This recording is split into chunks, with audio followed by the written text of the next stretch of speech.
My Argentinian neighbor seemed a bit weird when he started talking German. Argentina. Streaky, they can all hear you. Argentina. Streaky, they can And I think they all understood that joke. Hey, everybody, I who's don't think- shaking? Nah, they don't know the context. Oh my god, we are all fucking losing it. Okay, hello everybody. Hello chat. Are you good? You good over there? No. Do we need to take a break for you to laugh? Can I start? No. Okay, go ahead. Sorry. Jet to the Spider-Man. Oh my god. Hello chat. Chat, this is the reason I'm this close to losing it, because right now I'm having to play mother to 5 other toddlers. 6 other if you count Makeshift, but I don't know if I can count him right now. He's not acting like a toddler. Thank you. Thanks! Thanks for the fart. Anyway, I'm drinking wine, so I have officially graduated to wine mom. And He we is a don't- toddler, though. Look at him. He bought a giant gnome. Fair point. We'll get to that. If you're so, wine mom, does that mean you'll pick me off from soccer practice, but never come? yeah. Okay. You live in a city, find public transport. Anyway, so we do not have a recap video for you today because this past week has been absolute dog shit for both me and most people. Yes, Greta, I can hear the microwave beeping. This past week has been dog shit for a lot of us. So we're barely surviving. But we are doing stuff. We're here. We're alive. We're gonna fight some shit, hopefully. Threw up on a dog. I did not throw up on a dog. I really hope you didn't throw up on a dog, Mars. Please tell me you didn't throw up on one of your dogs. I did. Oh, honey. Damn. Oh. Oh, sweetheart. Okay. See? Leave her. Dog shit of a week. Anyway, with that, I'm gonna hand it over to Makeshift because my microwave is beeping because it has some spaghetti in it and I want to go get it. So Makeshift, start the recap. Word. Alright, everybody, and welcome to, I don't know, maybe our most scuffed stream so far. We're all sleep deprived, and we're gonna have a great time with D&D anyway. So, to briefly recap the previous session, which was objectively the most hilarious session, the whole gang arrived into the new reality, or the parallel one to their own. And Mirella was swiftly pulled through some portal by some gloved hand, and completely taken out of the session to explain her absence there. Then the party decided they needed to get into the castle, where it was very clearly on the horizon. They knew exactly where they had to go. Red lightning striking down the tower here and there. Kind of hard to miss the clearly menacing structure on the horizon. So they go into town, following a group of guards and one of those void children from before, from the parabola, and they encounter a protest of people saying things are getting out of hand and needs to stop immediately, and it seems to be older people mostly who are saying this. Then they all get dragged away by the police, and this child that they were following before turns out to be the younger version of Shanti, who then mistakes the real Shanti for her own mother, and out of confusion was like, "Why are you here? You don't live in this town." So, after they ran after casting Hold Person and entangling all the guards and the young Shanti, they kind of just looped back around to that building that they were at to steal some pendants to get inside of the main city, which they needed to get past, like, some guards. Then, they broke in through an upper window, sent Zendel in, wild-shaped as a rat holding a tiny toothpick, which was his weapon, and Betsy the bird, Brock's familiar, followed him in, and thus followed the greatest D&D role-playing I've ever seen, where they snuck downstairs, saw one guard working on some weapons, just chilling, minding his own business, and after some finagling, some Ratatouille music, some casting Dominate Person on a human being, they managed to Ratatouille operate him over to a chest, have him pick up some pendants, throw them out the window with the hammer that, like, molds them into, like, the correct shape, and then Zendel put him to bed, farted up his nostrils, he got a crit, the guy got a crit fail, and he died right there and then. Absolutely golden moment. Then they That make goes their in way D&D to the... Hall of Fame. Yes. They make their way to the main city, get in easy peasy since they have the pendants they need. And it's discovered that portal magic in this new city is extremely accessible, and portals stay open very easily. So they portal straight to the main building, walk inside, and since there's no need for security, they encounter none of it as they climb the stairs, discover that there's apparently workers' unions for people who operate the elevators. And then, as they reach the top floor, they encounter an elf who tells them that King Oloran has been a little strange recently. Today, he seems like he's introducing himself to people and talking kind of oddly, but maybe he's just not slept well. And she kind of just walks away, but then, as she returns down the hall, a figure's walking alongside her with a large round, hat on top of him that's covering his face. And he seems a bit familiar, but can't see his face yet. He waits for the elf to just kind of walk around the corner and shut a door to be out of sight and out of earshot. Takes off his hat, says, "Hey guys, how are you doing?" And Shanti immediately slaps him, to which he then responds, I know you. And Shanti thinks that she just slapped regular Elric. He then takes them up to the top floor, which is supposedly King Oloran's room, and he says, "Yeah, everybody here's been calling me King and using my last name. It's really strange. Can I talk to this one for a little bit on my own?" And he makes sure not to use their real names, since he doesn't know them yet. Then as the group leaves to go find Mirella, who is supposedly already in this building, he sits down with Cynade and just says, "I know you're not Ayatin." And the session ends there. Bum bum bum bum. And now, to explain what they meant about that gnome. So today, your boy went to the store because I needed to do some retail therapy. I walked by one store, saw they had Christmas decorations out, featuring many gnomes that were all 50% off. One of them was 6 feet tall. I enter the store, I look What at the it, heck I is think retail therapy?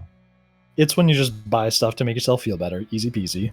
It's chasing the serotonin, which, funnily enough, I did the same thing today, Makeshift. Hell yeah. So impulsive buying. I Yeah. go to the gnomes, I say, this big gnome is awesome. This would be funny to buy. I look at the price tag, it's $150. I say, but I'm not going to buy that because that's way too much.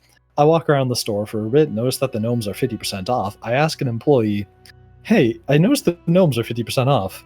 Does that mean the big one's 50% off?" And they were like, "I don't know, let me check." They scan it, it's 50% off. I carry that whole thing to the checkout, arm over his shoulder like he's my best friend. It has no Scanning. face. And his name is apparently Dan. And now he is sitting It has It's no named face. after my art professor?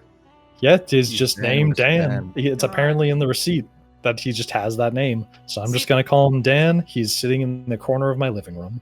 See, that's Right way now? cooler than my retail therapy, because all I bought were some trinkets from fucking Bioshock Infinite, and now I have a keychain with the Murder of Crows vigor on my keys. That's a really good. I use that literally every single time I play that game because you can stun lock everything. It's so 'Cause fun. It's great. And oh yeah, and there's also a very rigid metal skeleton propping up the torso of that gnome, and he has a super tall hat. It's half his height total, so that he's 3 feet of gnome, 3 feet of hat.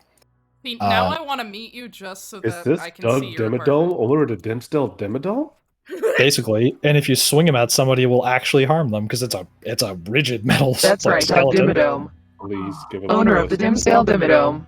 My name is Doug Dimmadome, owner of the Dimstill Dimmadome. You got Dimmad, give it Dimmad. Wow. Fucking nice. Now I'm gonna make Doug Dimmadome one of the NPCs at some point. I'll figure it out. Yes! Fucking better. Yes! Anyway, and he will give you a quest to find his son, who is locked in a bunker by his former babysitter. Or so. I'll figure it out. I'll make it work. It'll be great. Oh my Anyway. God. Let's jump Yes. right into the session, unless anybody else has any 6 foot tall gnome worthy stories. This is a good run celebration. All right, nice. Then let's jump straight into the session. Oh wait, quick thing.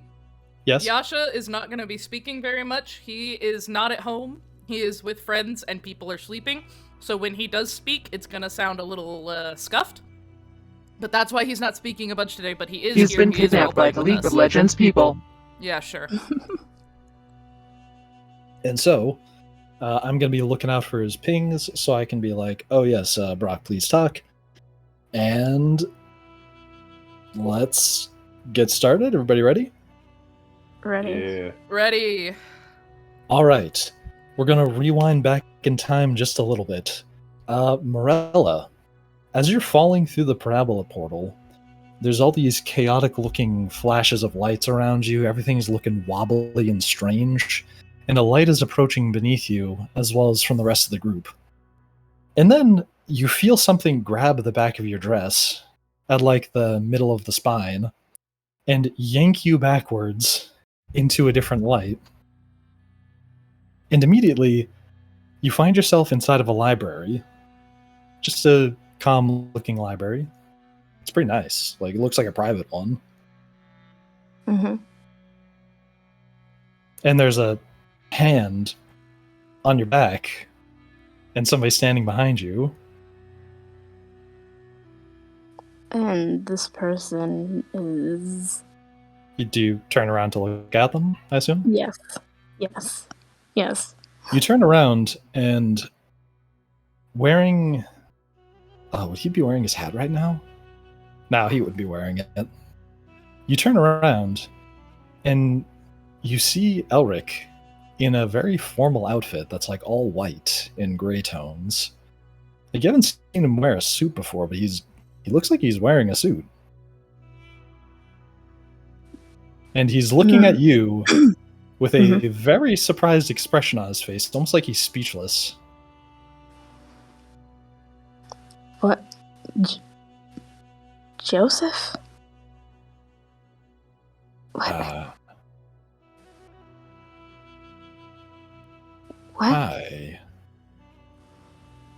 What the... Wait. What is happening? Good question. I would like to ask you the same. Wait a sec. Okay, can I roll for perception or insight? What are you rolling for? Like, what are you trying to do, I should say? She's trying to, like, confirm whether or not this is,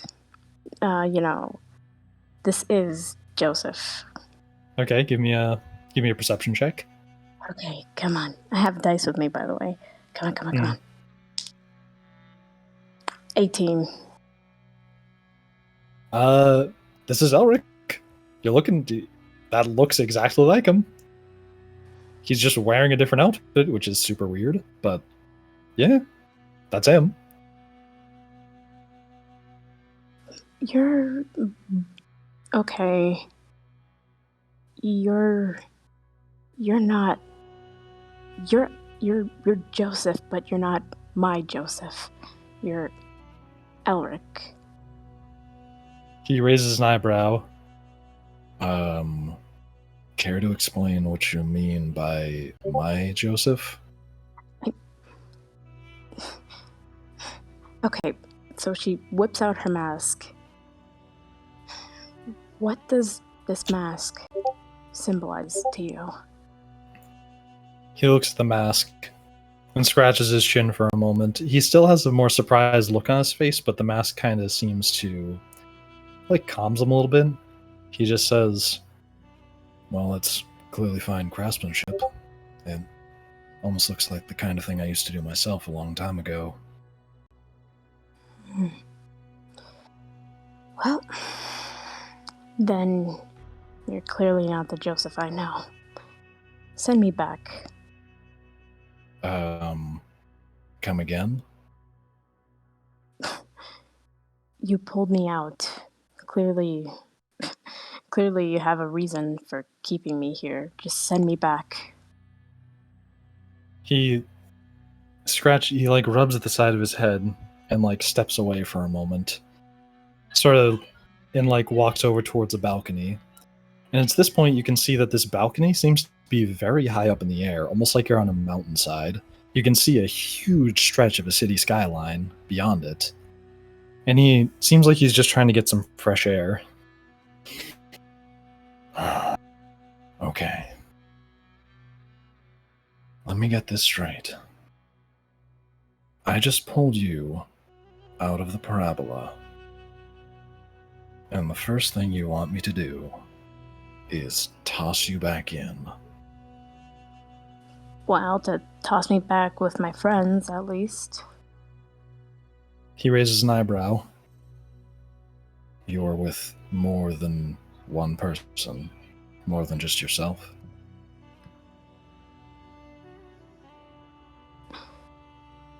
You know what? I think I'm done here. And she just tries to leave. She just walks out of the room, or tries to. As you try and do that, you immediately see some glowing chains appear on your legs, and they have kind of like an orange hue to them. And you can't budge. Oh. He says, Ooh. Prior, no. and you Prior, hear him Right, say, yes. "Tell me your name this instant." Wait a second. So she whips out her notebook, you know, like the notebook when she was with the camp, and she realizes that it was written, like orange stone on his head, right? An orange stone was on his head, right? Yes, that is a detail that you were told by the young Jonathan. So she just looks back. Before I tell you anything, is there an orange stone on your head? He looks a bit puzzled and points at his forehead. You tell me. You see nothing on his forehead. Where the hell am I? You're in my library. I suppose you could say that this is also my room. More importantly, you still haven't answered my question. Now it's your turn. So tell me, what's your name?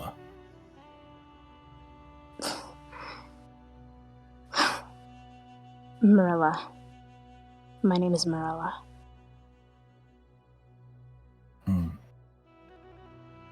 Alright. He looks back at the balcony for a moment to kind of just like ponder on things for a moment. Alright, Mirella. Riddle me this. Why, oh why, is it that an adult coming out of the parabola had my own magic flowing through them as they did so? What? You heard me just fine. I mean, I have some magic, but none of it is from you or the Elric. I know. Give I me have a magic of my own. Give me a perception check. Okay, come on, baby. Nat 20, let's go. Nice. You very clearly see him shudder when you say the name Elric and Joseph. Like, immediately, it seems like he's trying to hold in an adrenaline rush. Puss. The hell is up with you?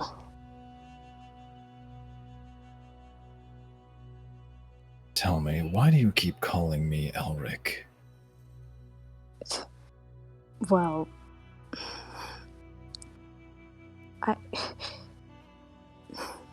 I know someone named Elric, but I grew up with knowing his name was Joseph.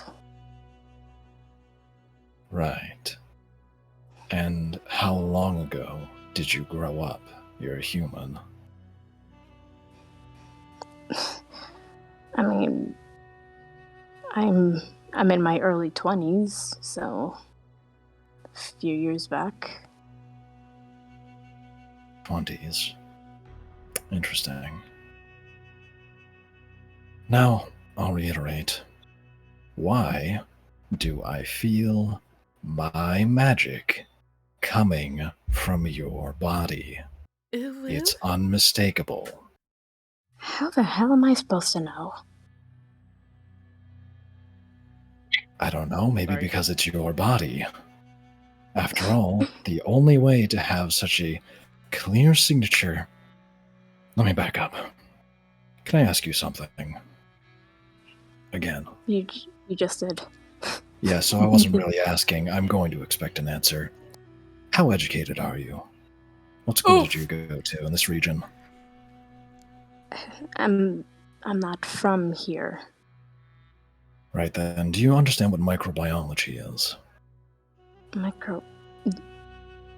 I mean, not really, but I've heard of it. Alright then, quick spark notes. Every living creature that is a living animal or plant or fungi, anything at all, they're all made up of the same teeny tiny building blocks. And those building blocks are made up of even tinier little things. It's called DNA. And so, between there, the DNA, and the cells, there's this sort of gestalt that arises when those two things interact with the weave. Do you understand what the weave is? Yes. Good. Source of all magic, easy peasy. So, when those three things interact, they create something that we've nicknamed a magic signature. It's unique to every living thing, it is unmistakable. Why can I sense my magic signature in your flesh? I don't know. Okay. My magic awakened years ago when I was like, I don't know, 18, 16. And it sure as hell wasn't from you.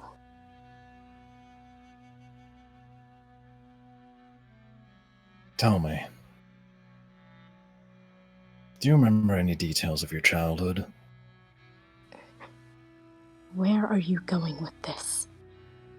I'm saying, when did your memories start?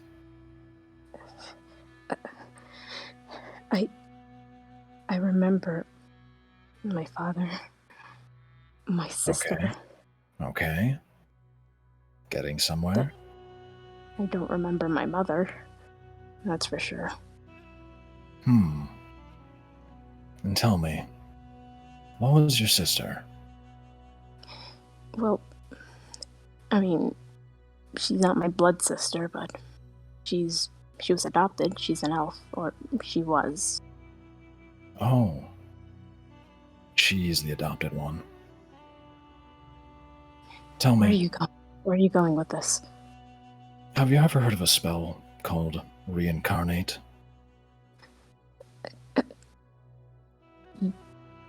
Yes. Well, it's a spell that manages to fully replace the body of the person that it's cast on. And so, the magic is what makes the new body. With some help from the material components, but essentially, it's one of the spells that can give a whole body that same magic signature. Are you saying that I have been reincarnated? He leans in close to you and says, I'm saying, for some reason, somebody cast a spell on you, and that somebody is somehow in possession of the same magic signature as me, and I find that very unnerving.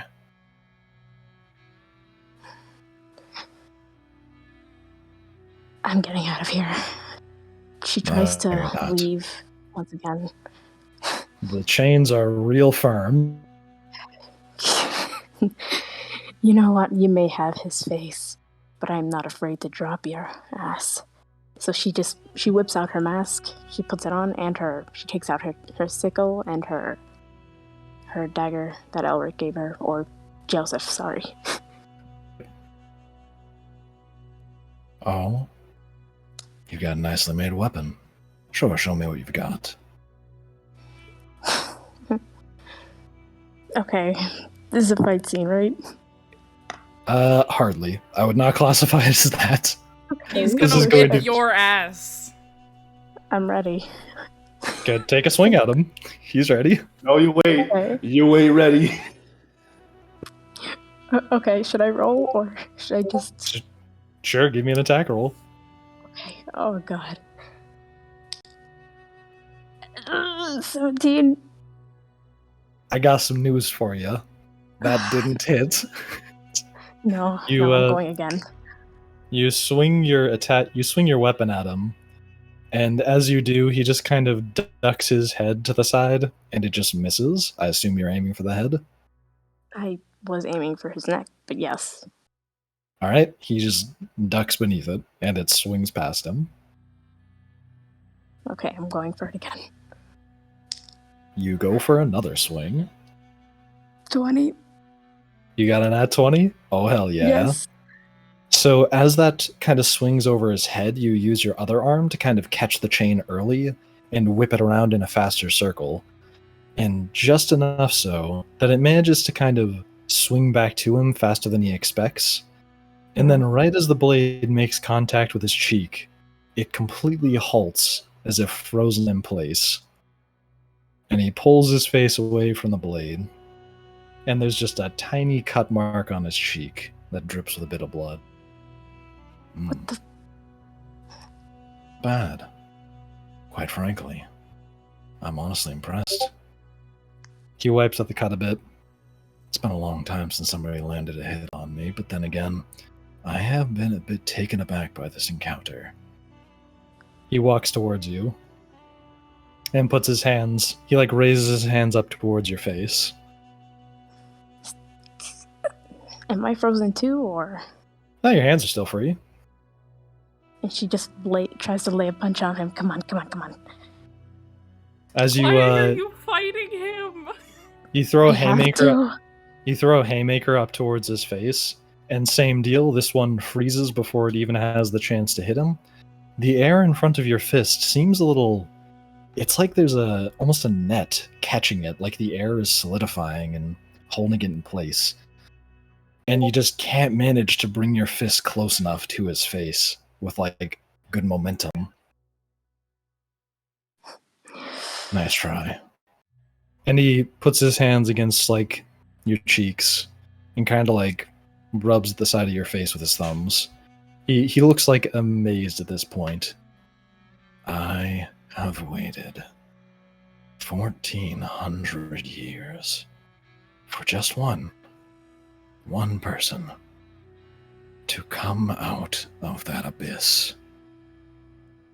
And now you are right here in front of me. You're not going anywhere. Let me go. Do you really think asking again is going to change anything? No, but it was worth a shot. Right. Now then. He snaps his fingers, and 2 more chains appear on your wrists, and they kind of hold out to the sides, just in case you feel like swinging that thing again.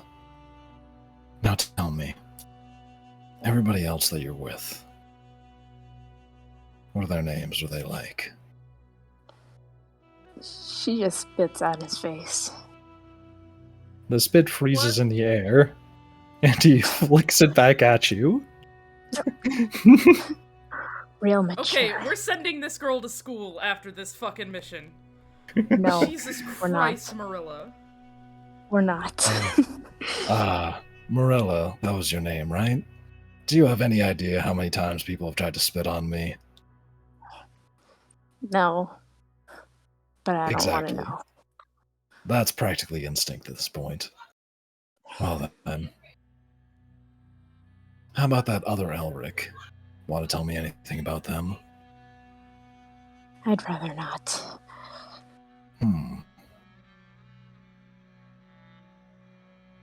Well then. Do they have eyes that look like mine? He points at not his. telling They're a nice sort of crystal blue color. I'm not telling you anything. Then he gets real close and leans in, really close to you, and whispers. Then, Can you tell me if you know a tiefling about yay tall? He puts his hand about an inch higher than himself. You're not getting anything out of me. I don't think I need you to verbalize it to get it out of you. And tell me, did that tiefling have some very odd abilities? She stays quiet. So after all this time, they are finally here.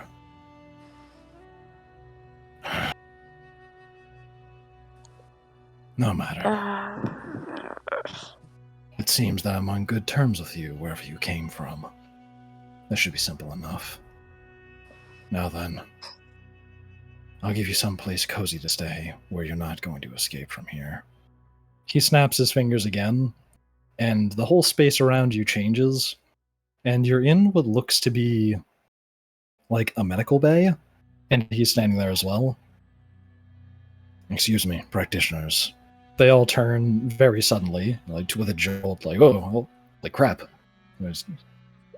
Yes, King Oloran? Who's she? All I need you to understand is make sure that this girl's in good health. But don't take off any chains from her. She will try and murder you. Oh, thank you, King Oloran. Liar. He looks at you. That is definitely not a lie. And you know it. I wouldn't hurt innocent people. He leans back forward again. You've got a good heart, Mirella. And then he teleports away. Fucking coward. We are putting you in fucking school. No. No, you can't make me. No. I will tie you to a fucking chair. I will mind meld and give you knowledge. Why would you fight him? Because I wanted to. I want to. Oh, fight him. It was kind of lit.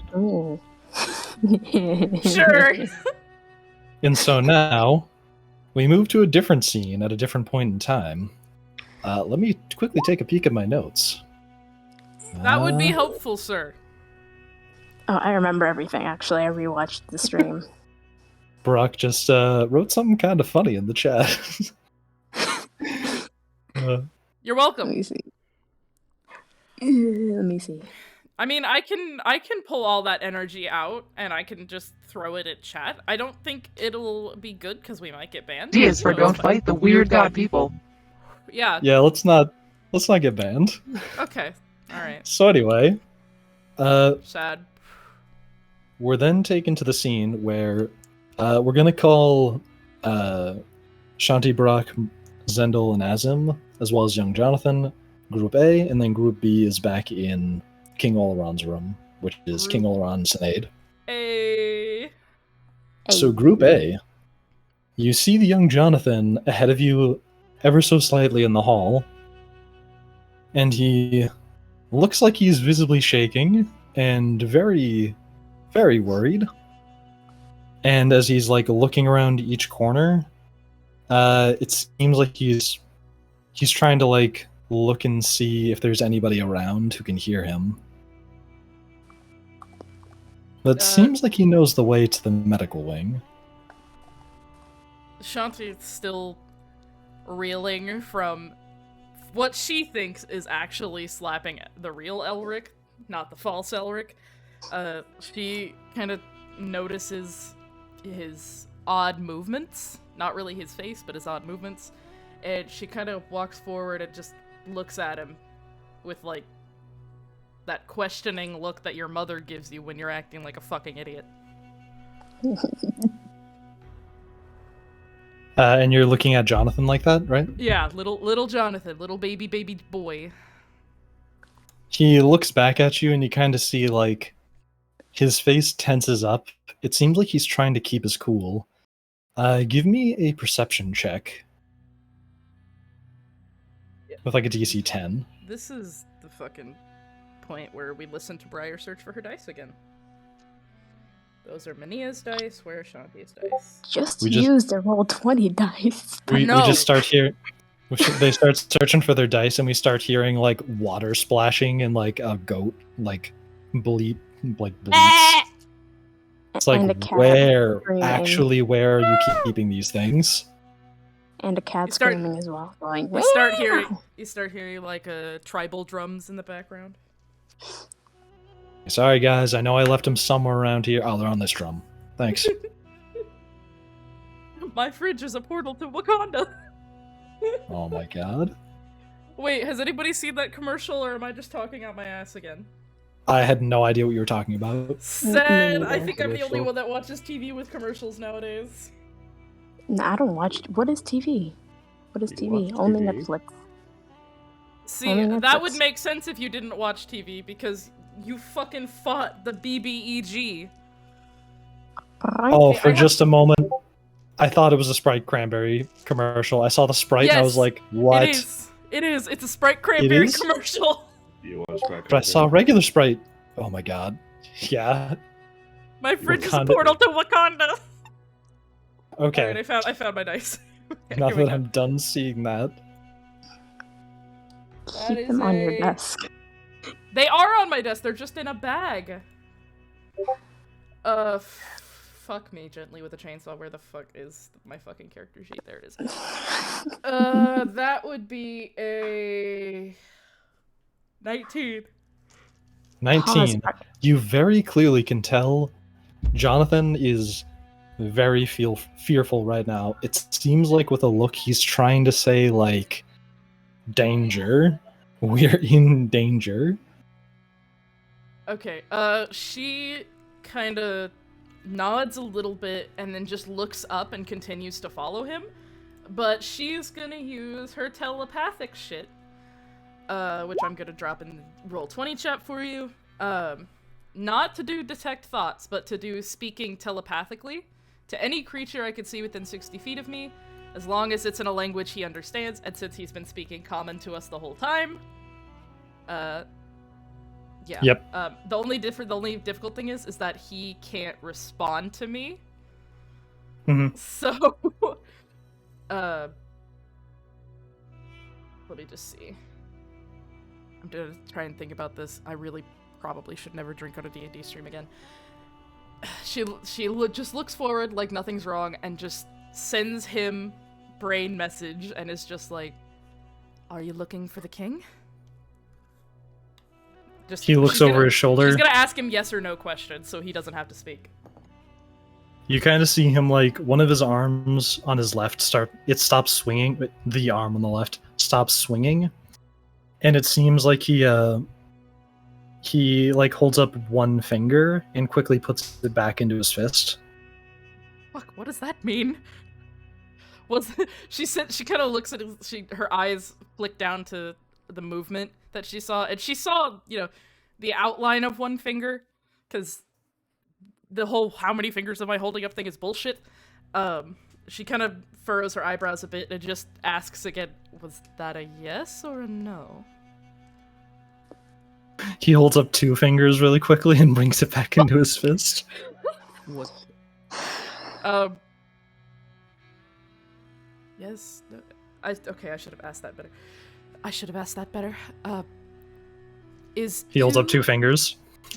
Okay, I'm gonna assume 2 is yes. He holds up two fingers. Okay, wonderful. Just so you know, if I'm talking like this is Briar. This is more Shanti.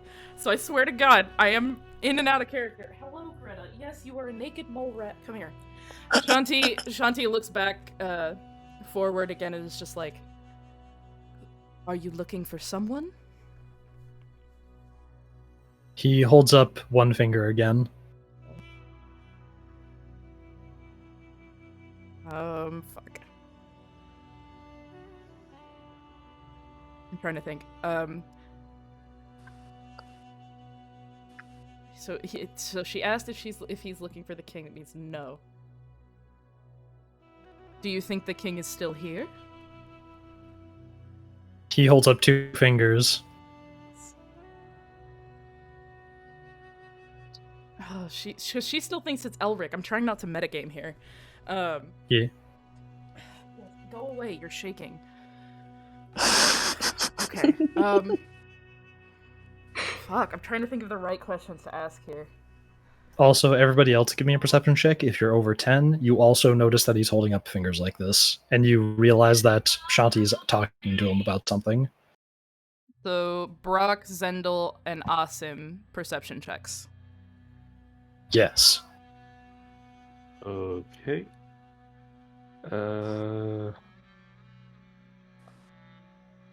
Pull up the character sheet in a second. Fuck. Darn. He Brock tried. notices. Asim does not. Why am I in my Dota at this? Listen, my boy Azim is good at art things, okay? He's not the smart. Zendel also Exactly the notices. same as- It's okay, sweetie. Okay, Look so like Brock some and simple. Zendel noticed that him and I are having quiet conversation. Okay. I'm just saying, you're just like. Yes. Are- Silence. So she still thinks it's Elric. Like, I'm trying to ask these questions and not metagame. However, you do see Jonathan is quite afraid right now. Yeah. Like, clearly something's bothering him. And he just said, yes, the king is still here. Okay. Are you worried the king is going to intercept us? He pulls up one finger. She kind of narrows her eyes a bit and just looks deep in thought for a second and just goes, "Were you afraid of Elric?" He holds up two fingers again. Okay. She's smart, so she would start to kind of like question things a little bit. And she just Oh. do you want me to Then- make a roll to see if she would understand why Then- he's starting to get, or at least get suspicious of Brock. it? Brock then sends a telepathic message to, I assume, Shanti, since he's noticing this, and he says, Wait, Brock has telepathy too? Oh no, he's got message. Okay.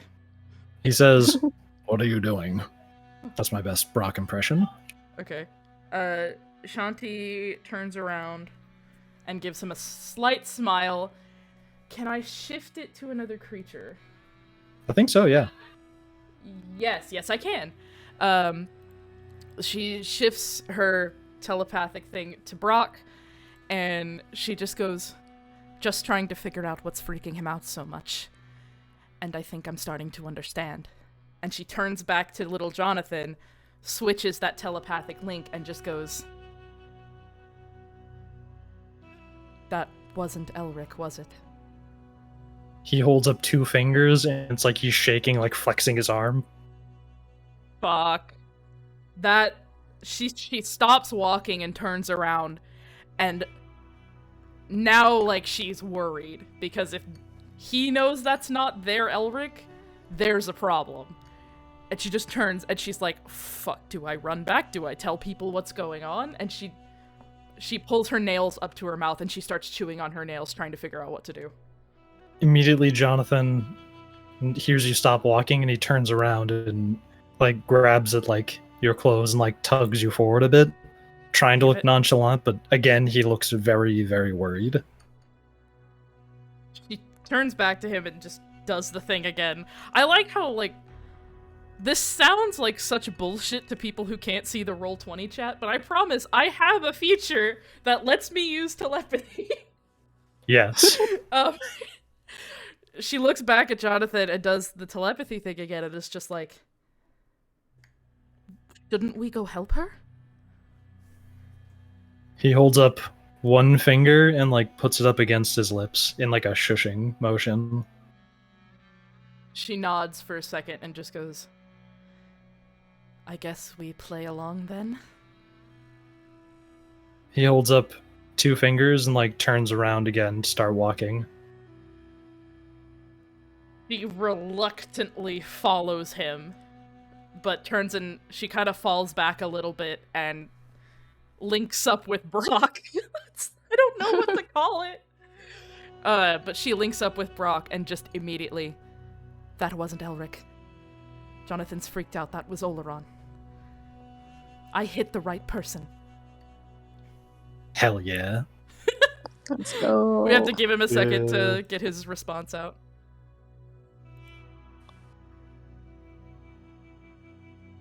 Oh, I can answer a message because I'm stupid and I didn't read Yasha's chat. Yep. Well, then she just used answered message then. Rather than switching.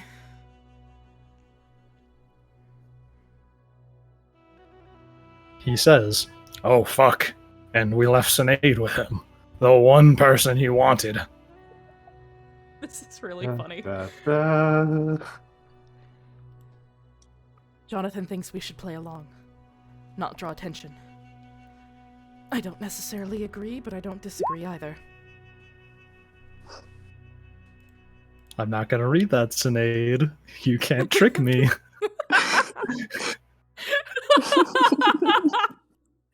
Okay, I really need to figure out a way to put the Roll20 chat on screen, because that's funny as shit. Oh my god. You Marv. rolled. You're about if they do that, you're about to see what Brock named his hammer. I'm gonna see if I can figure this out. 'Cause this is Fucking Yasha. gold, man. Let's see if I Okay, can I'm do this. taking a picture of that. Let me just take Oh. a picture of that. Out of character bonk. I like it. Oh, What a okay, great he's moment. out of character. But let me see. Hold on. I'm gonna try something, and this is probably not gonna go well, but we'll try this. Did We're did about to Brock get sent to respond the. yet? No. No, he has not. Okay.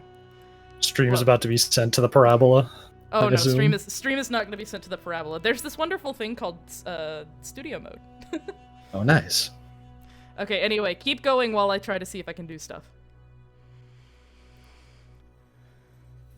And so he said that, oh fuck, we left Cynade with him, the one person he wanted.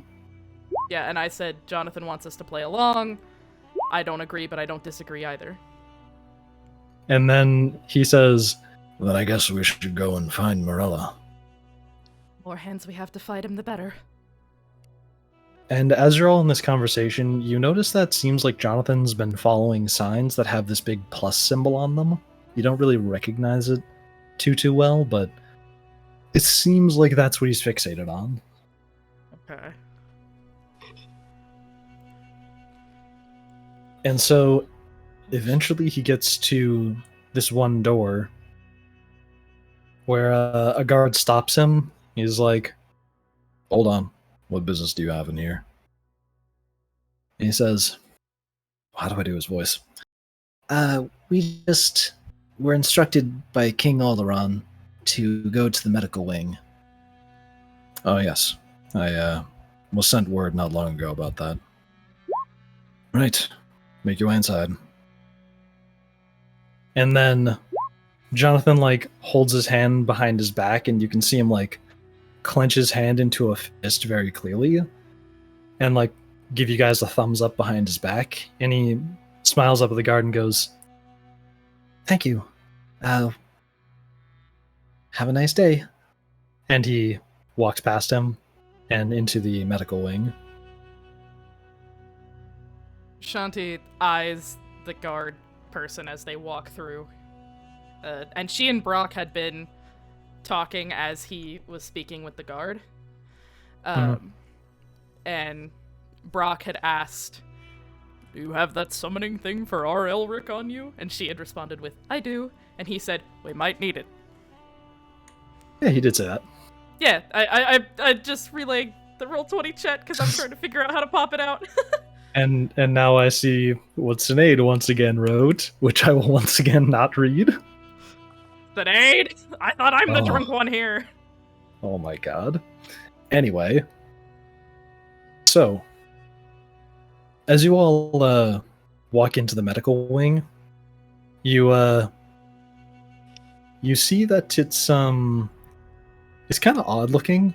Like you've seen a medical wing back in like your universe, and it was a little different looking than this. It was very much so. Now we can hear him. Oh yeah, Oh, they're it's playing Just celebrating. Dance. God damn it. Oh, that's lit. That's awesome. And so, as you enter into this room, it seems like it seems very different looking than you recall, like a medical wing looking. And there's just kind of a few doctors standing around, and they all seem kind of like, oh, what are you doing here? Is Mirella anywhere around? Possibly. You Where- can hear where some is she? noise. You can hear some noise beyond a door. That's on like the far side of the room. It's not like a small medical wing. It's like it seems like multiple rooms, but you hear some noise coming from the room next door, and it seems like there's a big window with like some shade, some blocker on it, and you just hear some noises coming from it. They're kind of loud and shaky.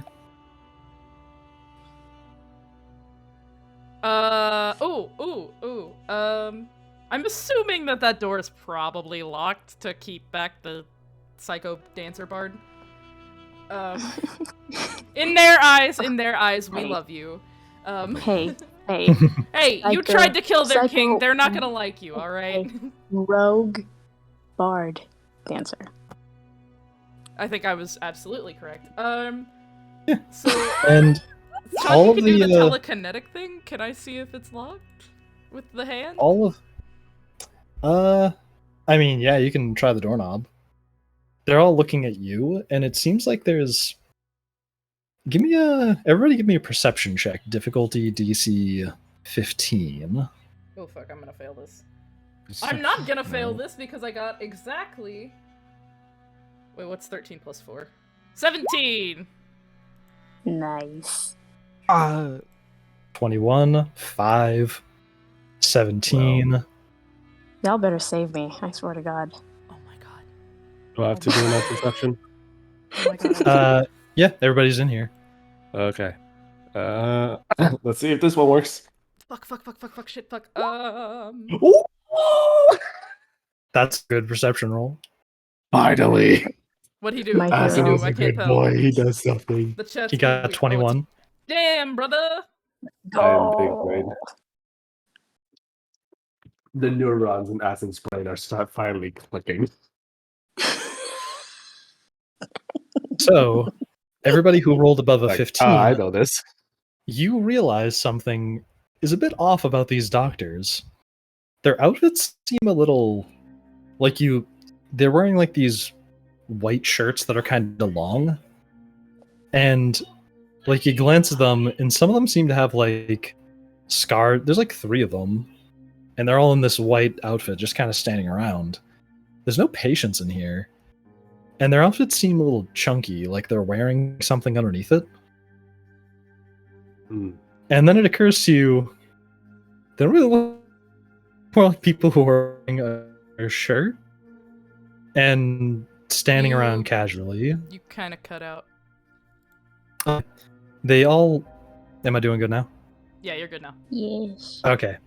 They all look like they're just kind of standing around wearing... It's like they're wearing costumes. Like they've got a doctor's outfit on top of whatever they're wearing. Yeah. Brock realizes they have like the bulges of armor underneath what they're wearing. Do you say that out loud, Brock?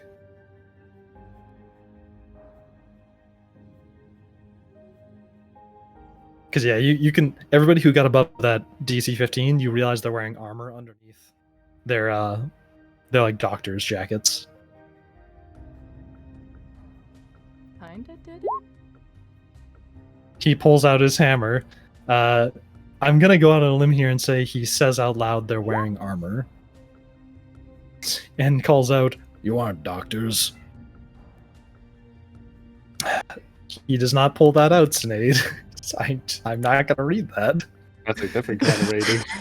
I And so, can't tell if chat can see that or not, but alright. Oh, Jack can see it. young Wonderful. Jonathan, I'm trying to fix this shit. young Jonathan immediately. Oh, yep, they can. I fixed it. He raises a hand up towards that window on the far side of the room, and an eldritch blast stares over the man and breaks the window. And you immediately see Mirella bound by some glowing orange chains on the far wall, and the door behind you shuts with a guard standing there, like the one you saw at the door. And he has just unsheathed his weapon. Now, all the other guards are now fiddling to take off their doctor's jackets, since they didn't think to just drape them over their clothing instead of put their arms through them. I think Mars is getting bored. Hold on. Yeah, I gotta go on a limb here and say that's why she's writing this stuff. Mars, don't type anything that gets us cancelled, because they can Please. see this chat now. Yeah, Mars, they can see this now. Yeah. Hold on just a hot second. Oh, I got an idea. I'm trying to I got an see- idea. Well, you're bound right now, so shush. This is my time. I'm kidding. Hold on. I'm trying to figure out my shit.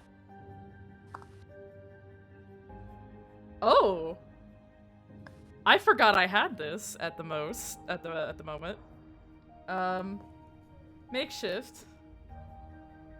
Any chance I could use that spell, but at a higher level, so I can target more? Oh no, that's just damage increase. Fuck. Well. Guiding bolt, flash of light streaks towards a creature of your choice, then range. If you want, I can say you trade the damage for being able to hit multiple targets. That sounds interesting. Are you sure? Like, yeah, you're just spreading out the damage to other places. Okay, cool. Then yeah, I want to do that. And this is the spell that I currently have on the magic paper the good Elric gave me, because I remember, because we used it in a combat thingy during Asin's thing, and I wrote it in there with her magic quill that she has. The magic quill doesn't do anything, it just means I can erase it later. Yeah. But it's on the Elric thingy, so I get more, Thank you, Yasha, for backing me up and making sure that I'm not talking bullshit. Yeah, I remember you doing it. I remember Okay, because it thank was the God. radiant damage one. I was like, oh, that's fitting. Yes, And then you felt yeah. very smart for, yeah. Okay. Okay. I'm very smart. Okay. You do that. Exactly, you do that. How many of okay. these guys do you want to target? How many are there? Because you didn't make me this battle map. There's 4 total. Don't worry, this isn't going to be a battle. Good. These are goons. I want to hit all 4 of them. I want to send like 1, 2, 3, 4, because I have 4th level spell slots, baby. I got. And you 3 of do them. that. Sending how much damage to each of them? It would be like Okay, so 4d6, so like 1d6 each, right? If not, if 2d6 each? If I cast this at a 4th level, because this is right now, this is currently in my 1st level spells. So if I cast this at a 4th level, that would okay. If I cast this at 4th level, I'd be able to hit at least each one of them. Could I maybe like choose 2 to hit them with 2 d6s? Yeah, sure. Okay. We love homebrew. Okay.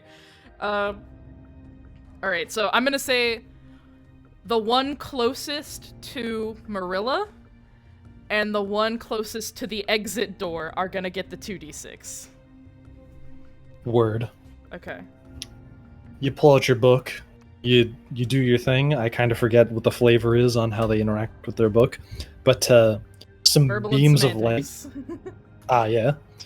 You speak some verbal components, and you wave your hand over the pages, and like it seems like this sort of a quad split of like light shoots out from the pages, and one arcing directly in front of you, another directly behind you, and like smacking the guard behind you, as well as the guard in front of you. And then the 2 on either side of you, those 2 drop, but then the 2 that got hit on the sides, they seem to just be like hurt, but like yeah, just I don't know, they just hurt a bit. They're still standing. Oh, it's just like if you got burned by an oven, not really. Yeah, it hurt, but like they're still standing. They got their weapons. They managed to get their jackets off. Well, fuck. And then Mirella, I'm pretty sure you just said you wanted to do that thing with knock, right? Yes, because I continuously forget that I have the spell. Word. Put the spell in chat. 1 action. Choose an object you can see within range. The object can be a door, box, chest, or mantles, padlocks. Hey, Makeshift, guess what? An object. Yeah? Did you know that you don't have to read it aloud anymore because Chad can see it? Oh no, I'm reading it to myself because I need to Okay. remember what the spell does. Okay, so I'm just an asshole. Okay, got it. Nah, you're good. You're not. Does it say anything about magic locks? A padlock. or If you another choose a target that object. is held shut with arcane lock, that spell is suppressed for 10 minutes during this time. I'll say this just works because of how those chains function. They're just made out of magic. They don't have a magic lock on them. So yeah, I'll say that unlocks your dominant hand, and you're now free to grab at whatever's near you.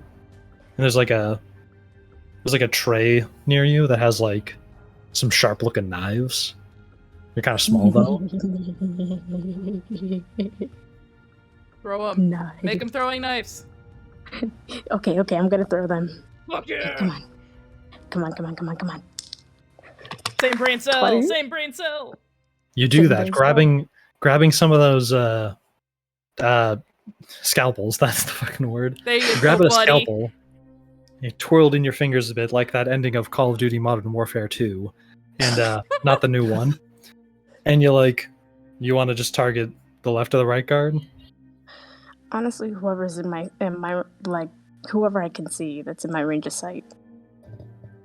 And you whip it at the back of the one on your right, and stick it in his neck, and deal. I'll say that's Yeah. enough damage to drop him. It nicks the back of his spine a little bit, and it seems like it sent a buzz through him, and he falls to the ground. Leave no survivors. Oh my god! Jesus Christ. What are you, a video I'm game out. character? I'm out for That's blood. one less today. loose end. Playing Call of Duty Modern Warfare 2.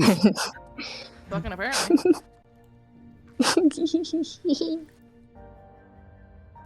And that is both of your actions for that turn. I'll say it's Brock next because he also passed the perception check. And then if he somehow misses an attack, I'll be right set those back. up. Word. Alright.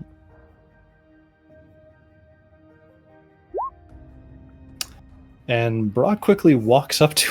Oh my god. He definitely hits him. Quickly walks up. Oh my god, yeah.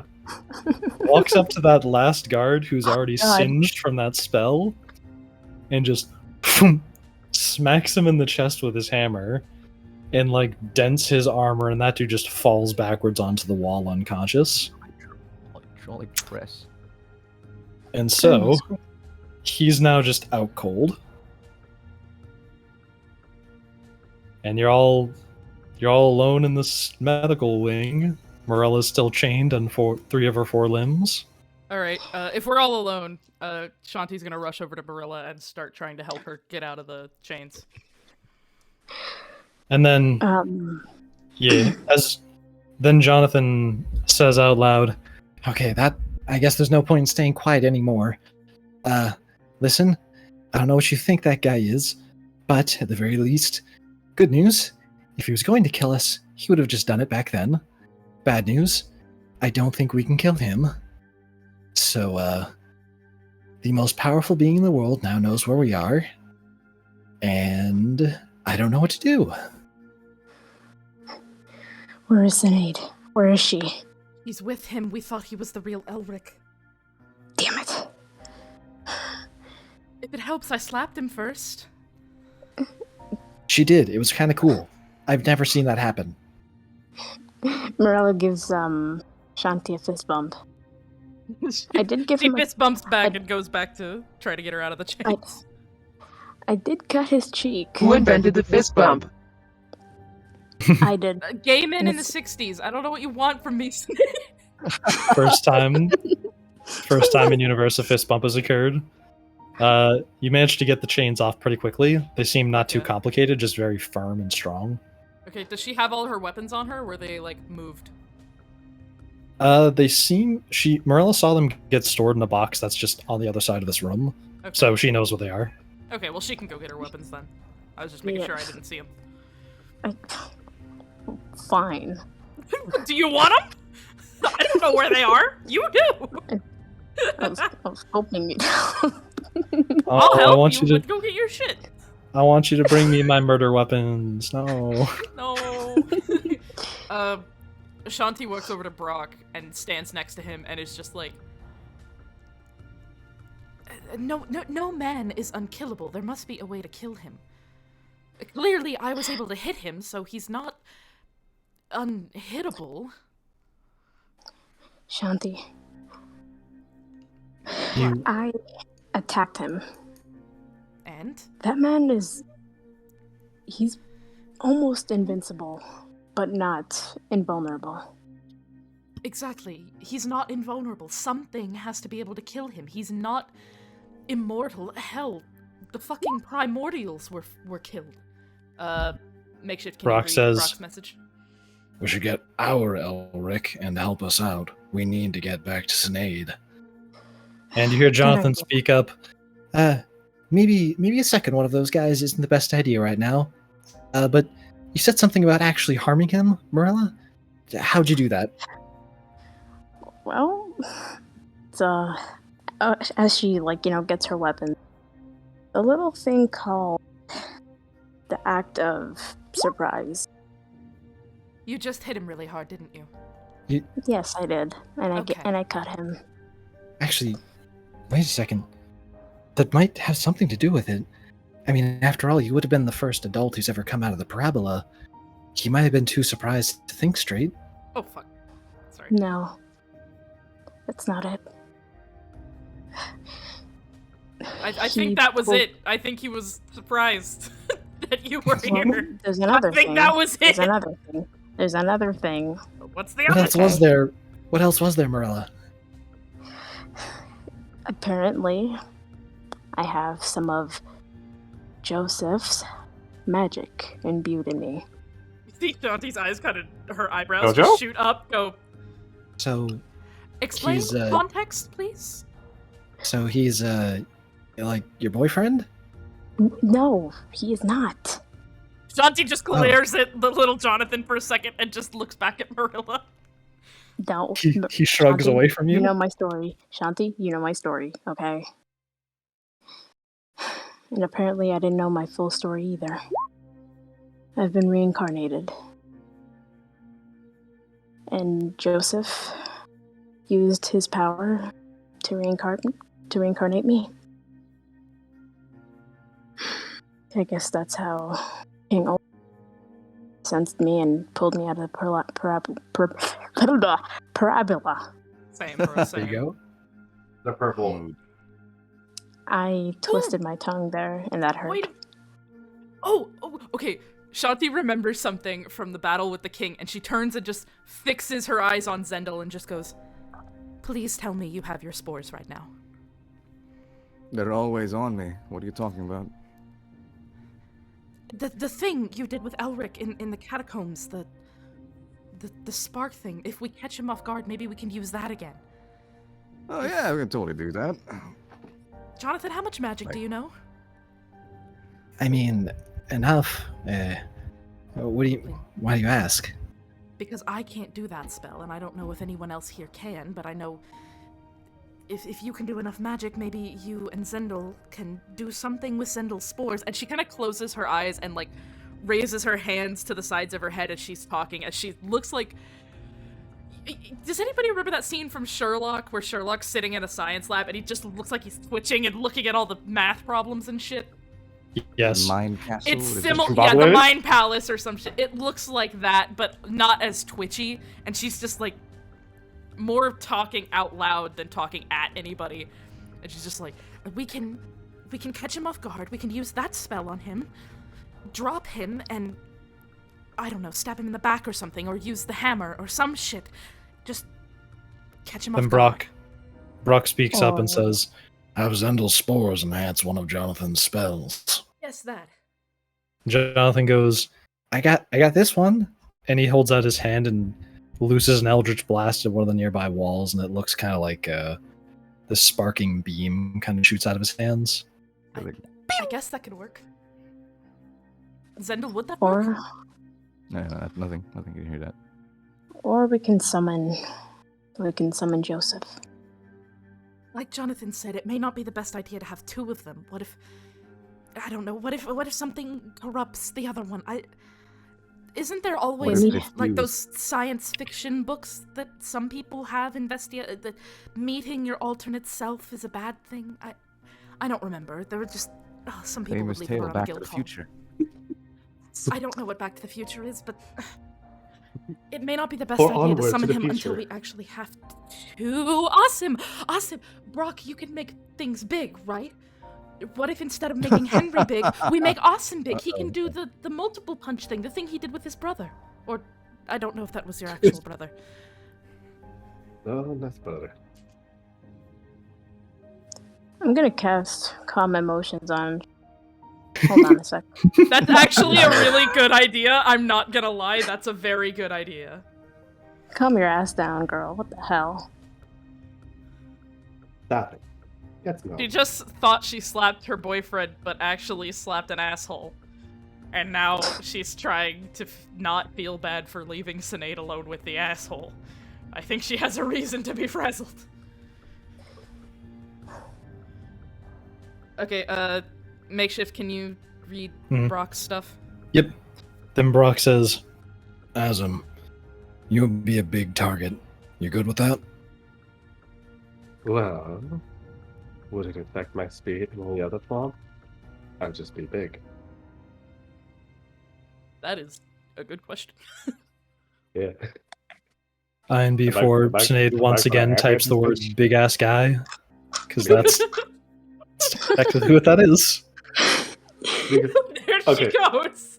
Yep. because here's the thing. Am I just going to be huge and still have my same speed? Or am I going to be Yeah. like slowed down like... Yasha, would he retain his speed? Yes. Okay, he said something. Why am I tapping my screen? You can't see me. You would still be as fast as you are, but you'll be the biggest target of us all. True. And I am the one with the weakest armor. So hitting me is not that hard. But if you were I hate to say this because I really don't want you to get hurt, but if you were to take most of the target, perhaps Nendel, Jonathan, and I could, I don't know, sneak around, shoot some spells at him, catch him off guard from different directions.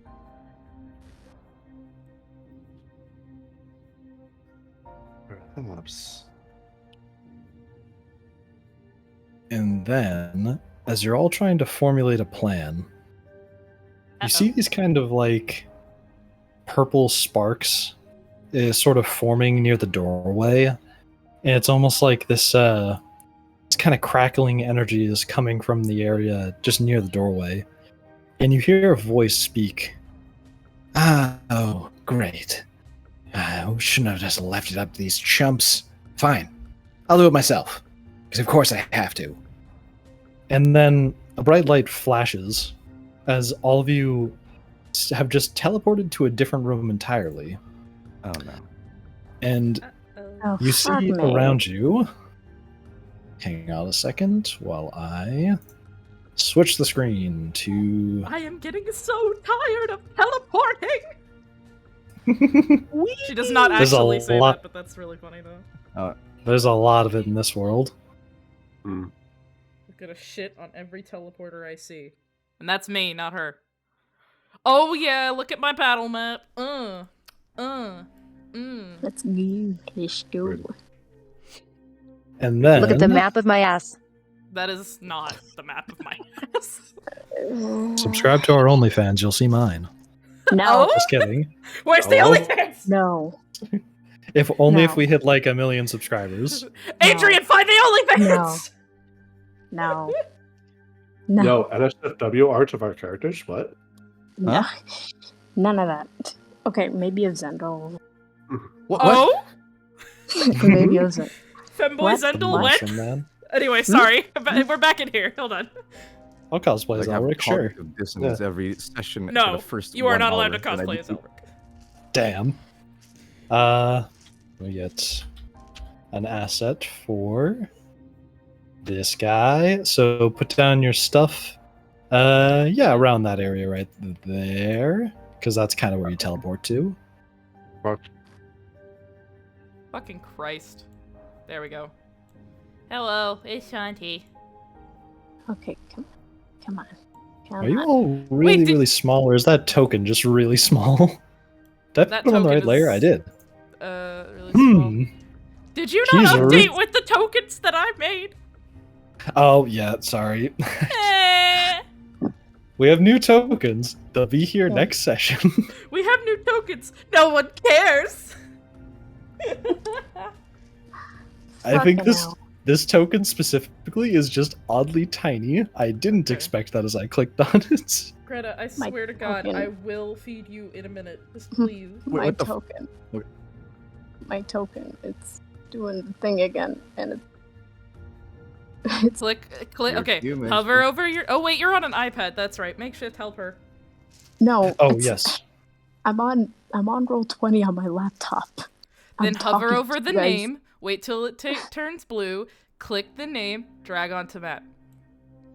We're gonna crowdfund to get you a proper mouse. Can I? No, it's not my mouse. It's not my mouse. Then It's what me, could it I- be? It's me. I need a new brain. Hover over name. If name turn blue, click and drag onto map. Big brain unga bunga.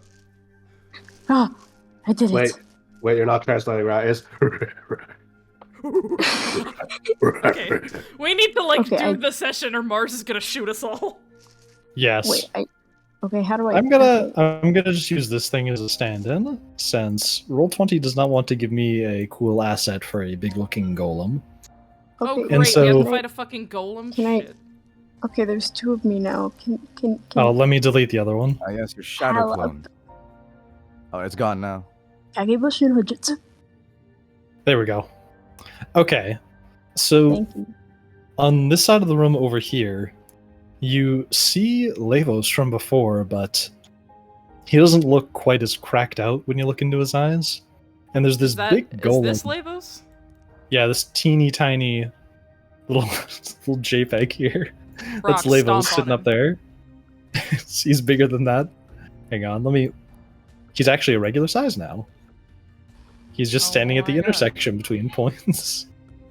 So, you see this guy chilling out here, and he goes, "You know, it's always the simplest stuff.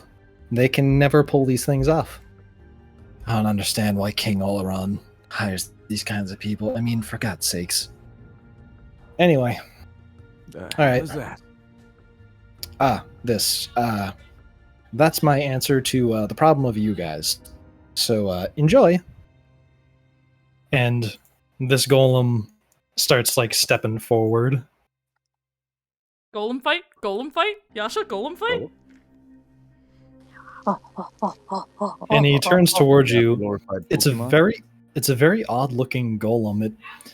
It seems like it's packed with this weird orangey glow to it. And it's like it's Fuck's made out of sake. like the space around it's all warped and strange looking. It doesn't look like any material you've seen before. But it's very odd. But nonetheless looks very ominous as it lurks in front of you. Is this where we do Okay. the initiative roll, or can we like run Yep. around and smack shit? Okay. Everybody roll for initiative, baby. Ignore that. I'm clicking on shit. God. I don't want Mania! Fuck off! Not yet. Oh boy, is that going to be dumb as shit again? Let's find out in this week on Dragon Ball Z. You actually got above a 5! Yeah, let's go! Look at him Alright, go! Hell What yeah. Where the The fuck is curse has initiative? been Hold on. broken. The dwarf it's leg on the top jar. right next to your armor class and your speed. It's right in between. Ah, Yeah, okay. I got 9. Okay. Finally! 21! Jesus! Let's go. Okay. Initiative. My big brain. Something. Think, Mark, think. 13.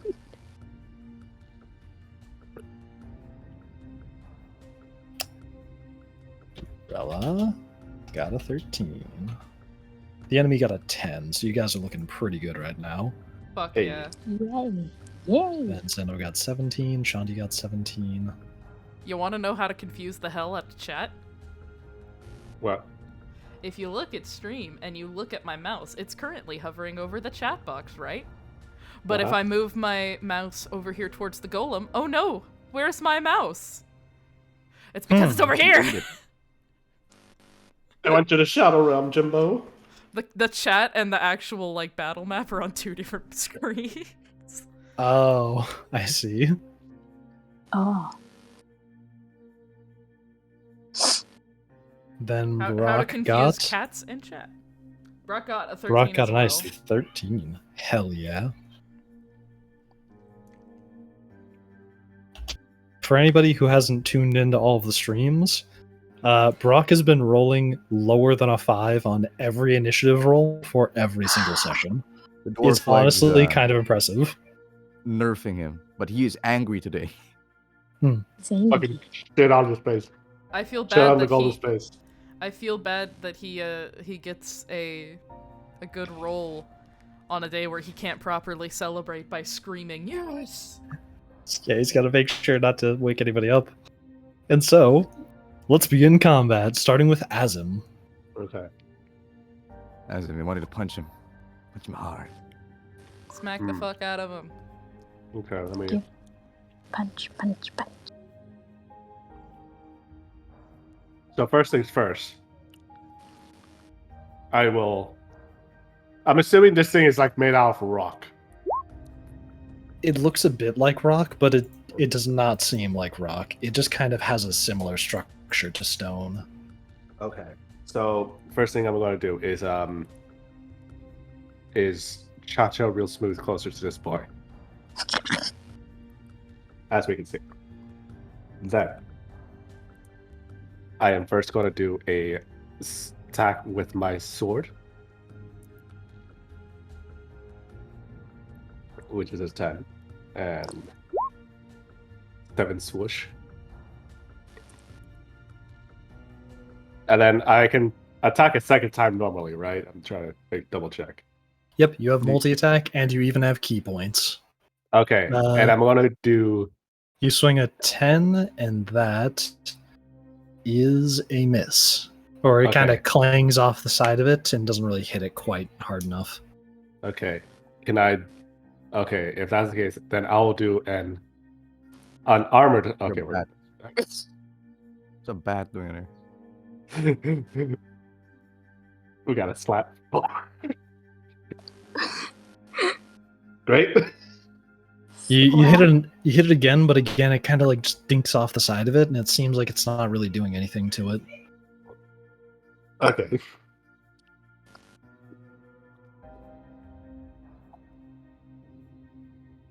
Oh, this thing has a lot of immunities.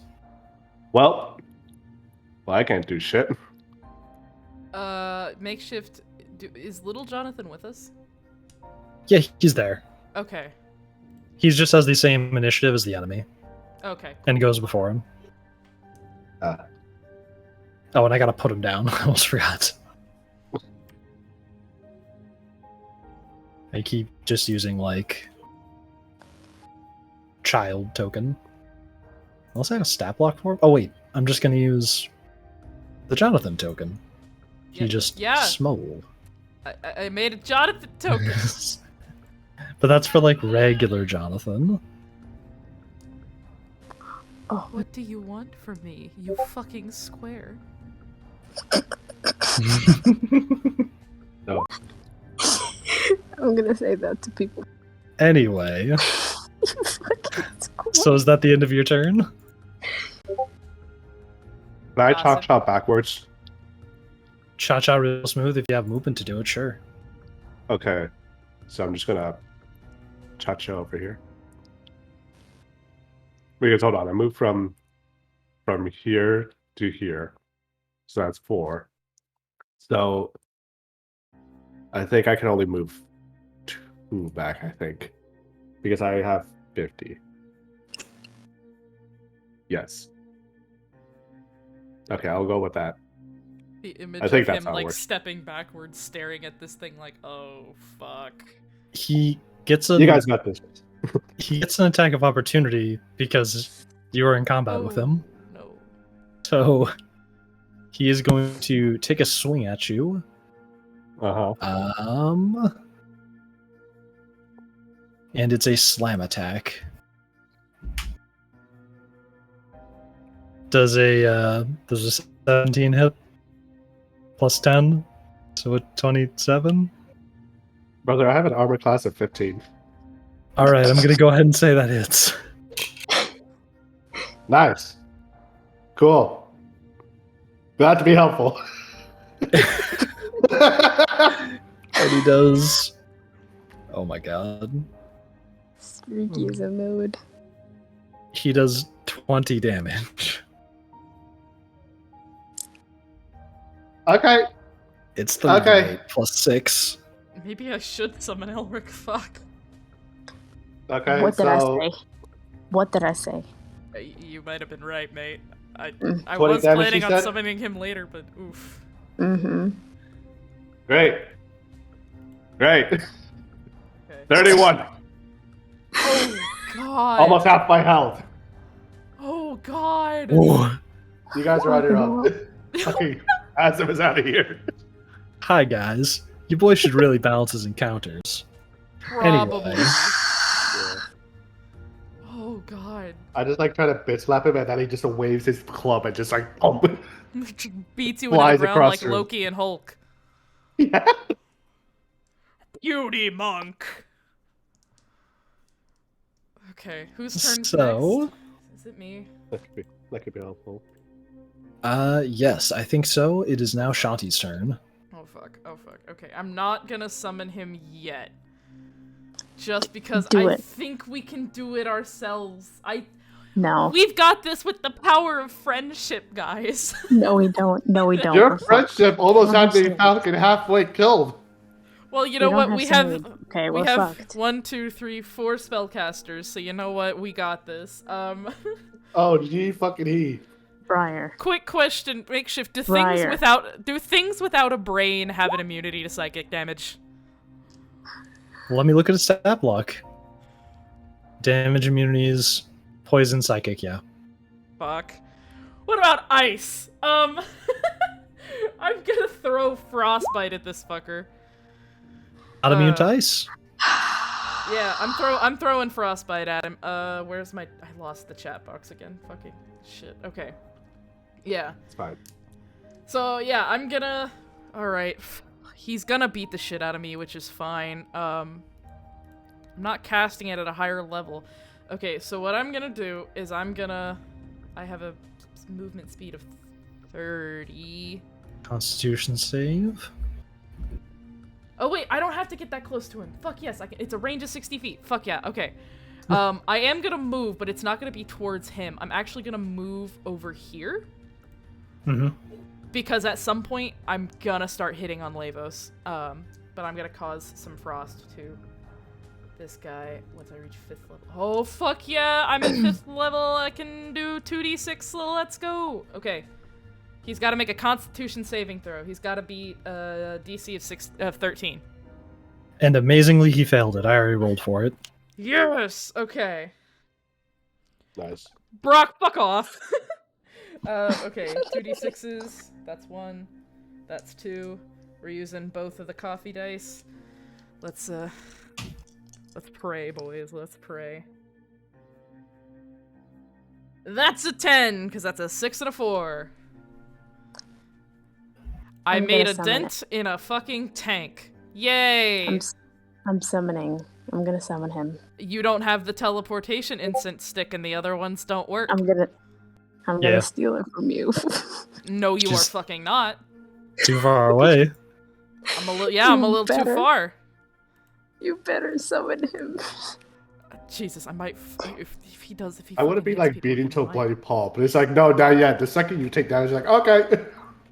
I'm Okay, not these gonna other- take any damage. Hopefully, Oh, good for you. Makeshift never targets me in fights. And now, time to target Shanti. And now it is Whoa! Zendel's Wait a turn. minute. What? It's Mine. Zendel's turn. Let him do Right. shit. Beat her ass, bro. Do it. Did I move all the way there? Sure. All right. You do that. Do I still have my 8 swords? How were you holding them? The Cynade has to Yes, summon it's the same them. holding. Sure, I'll say they're in a bag of holding, right? Wait, really? I We put love them on the bags of floor. holding. You do what? I put them all on the floor. On the floor. You just empty out the bag of holding and let them clank on the floor? Yeah, put them. Okay. All right, you do that using And the your rest. free action, which is just like. Actually, no, that would be like a bonus action because you're inverting the bag. Okay, fine. All right. Wait, then Put that them means all I on the should have my floor. crossbow. Ooh. I look at my spear. Zendel alone weak. I summon Oh my god. 4 No. apes. What? But apes together strong. God. Then I summon 4 apes. I was expecting velociraptors again, not fucking apes. Eight And then the apes pick up all their dual wielding swords. All 4 of them. Oh my god! Let's make monkey sounds. This sounds incredible, so I'm going to allow it. Let's I go. told you I'll be creative with my shit. No one tell Mars. Can I please smoke cap this scene? Can I please smoke cap it? Of this monkeys picking the fucking swords. Just going. A puff of smoke. Okay. They all appear like a I choose summoning. you. Roll20 refuses to let me have a monkey asset. So what you're going to get is the first half of that name, which is monk. And I'm just Like gonna monks. Wait, I'm it's me. just gonna put down some monk tokens, but they are in fact what type of monkey do you want to summon? Ape. If you're Apes. summoning Apes. an ape, hold on, hold Apes. on, They're apes. Strong. hold on. I got Orangutan. this. I can actually figure out what type of ape he summoned. Gorilla. No. Not, and a gorilla's a great ape. So okay. Silverback gorilla. Oh no, wait, gorillas are not grape apes. Okay, you could summon a gorilla, a gibbon, a chimp, an orangutan, a bonobo, or a Bornean orangutan. I would, They all dual wield. I would summon a chimpanzee because them fuckers are mean. You gotta summon one of them all right apes, not one of the great apes. Oh, I know. They have multi-attack. These apes have a 2-fisted attack, so they can use weapons too. Sure. So, So you see a pack of chimps get summoned through a green portal to the Feywild, and Naruto music. they pick up 2 swords each. And you see like the JoJo's menacing kanji surround them as their eyes are darkened. No, what it looks like is like Zendo's just there like Jotaro posing while the monkeys are just there with the fucking swords posted up. Somebody draw Literally. that, Fucking please. Or like Where's you know Alex? in part one when like Dio is standing on like that big pillar of stone and there's a bunch of monsters beneath him. It's like that. Yeah, it's like that. This is the monkeys. I look at all of them. Alex, please draw this. You sweet angel, please. Monkeys. We fight together, brothers. And then, wait, that probably ends my turn, doesn't it? I got paid Friday, Alex. How much? I mean, that's a bonus action and an action. Sure. All right, I end my turn. All right. And now it is also those monkeys get the same initiative as you on next round. Oh fuck Is yes. now Brock's turn.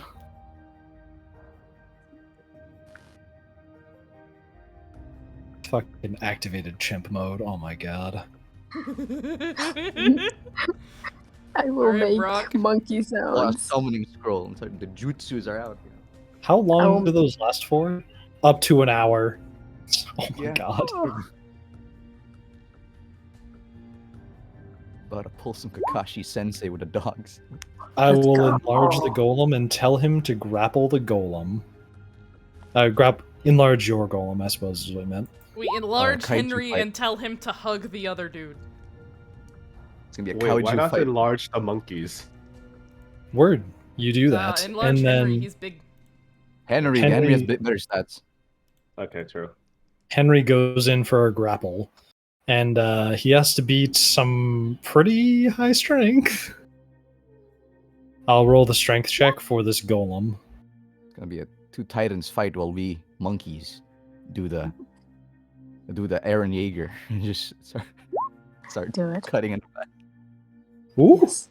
21. Oh, That beats him. He only rolled a 16. Nice. WrestleMania is No, back, boy. WrestleMania. So Henry goes in. Let me enlarge him real quick. The big boy. Oh, holy shit. Holy shit. Henry goes in. God, kind of like tackles this construct, this golem-looking thing, and Draw like just put him like right earring. here. And he seems to like put him in like an arm bar, and it seems to restrain the golem a bit. Oh yeah. At this point, someone needs to be the ref. And now, I think that's the end of Brock's turn. So let's go to Mirella's turn. Unless Brock wants to move. Do not steal from the Kalishtar. She will break your hand. Fine. You're also out of movement range, so Yeah. that's another thing. Okay. I'm gonna cast. You also still need the ability to light it on fire, so... Oh, I dropped my d20. Why do you think I have burning hands readied? Burn. Exactly. Burn. Okay, enhance strength. So what are you doing, Mirella? I'm enhancing ability strength. Casting enhance ability on your strength. You now have, I think, advantage on your strength checks? That No, I is don't. correct. I have that's on normal for me. Cast it. Also grants you 2d6 temporary hit points at the loss when you cast a spell. Bull strength. Your target has advantage on strength checks and hits, or her carrying capacity doubles. Yeah, you now have advantage on your strength checks. Okay, now I'm gonna use my chain and Gonna go in for an attack on the golem. You might want to move into range of it. Oh wait, one second. Right between the enlarged golem and the squad of 4 gorillas holding 2 swords each. The fact that he just said, you know what? Ape time. Oh, I was muted. Okay, I'm going for Pull up the gang. Let's go. the golem. Okay. Up us now. Uh-oh. Just suddenly creates a militia of monkeys. Oh my god. I got an 18. They're all dual wielding too. Wait till we get guns. I mean, I got an Wait till 18. You got an 18. Let's see if that hits him. You might also want to move your creature token, or your character okay. token, from like here to here to be in range. Okay. And you hit. Roll for damage. Okay, roll for damage. 20. Nice. Nat 20 or Jesus dirty 20? Christ. Nat 20. Nat 20? Hell yeah. Double your damage at the end of this attack. Nice. Yee. Okay, should I roll again? No. No, you're rolling for damage. Wait, did I just have a seizure? Didn't you say you rolled an 18? I was like, oh yeah, that hits. Now roll for damage. Yeah. Okay. Did you roll 20 damage? Yeah. Oh my god. Is that doubled at the end, or is that just the initial damage? Wait a minute. What did What? you roll for damage? That's a good question. What is your damage dice again? I completely forget. Oh, isn't it? Because if you rolled another it's- d20, then It's yeet. not is it like- it's not a d20. I can tell I think you it's Not that even right now. 2d6 2d6. Fuck me. Okay. plus your let me just- dexterity. Plus dexterity. Don't worry, I Okay, had let a me just- stroke too. I was like, what the fuck? Okay, let me bring out my d6. Okay. Like I got a 6. 2d6 I plus got it. 3. You rolled Plus 3, that's a 9.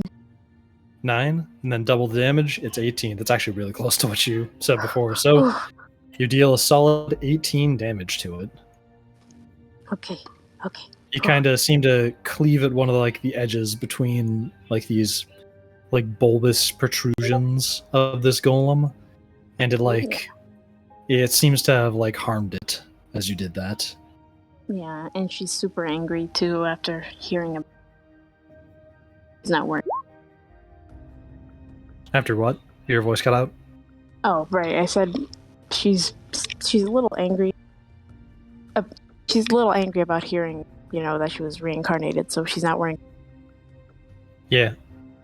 Yeah.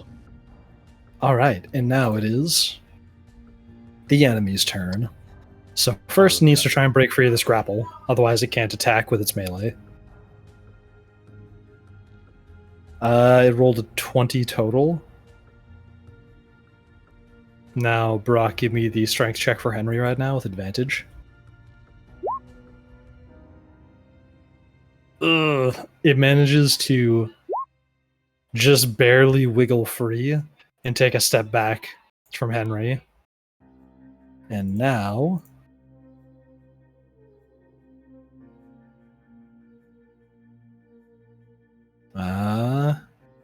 that is its action to break free, so it can't attack on this turn. And it's already standing where it would reasonably be standing, so it actually just ends its turn there, because... Okay, that was straightforward. Awesome again. Anyway. Wow, this thing has... Oh no, wait. I just saw one of this thing's stats, and I was like, wow, that's low. Oh wow, so is that one. This thing is very polarized.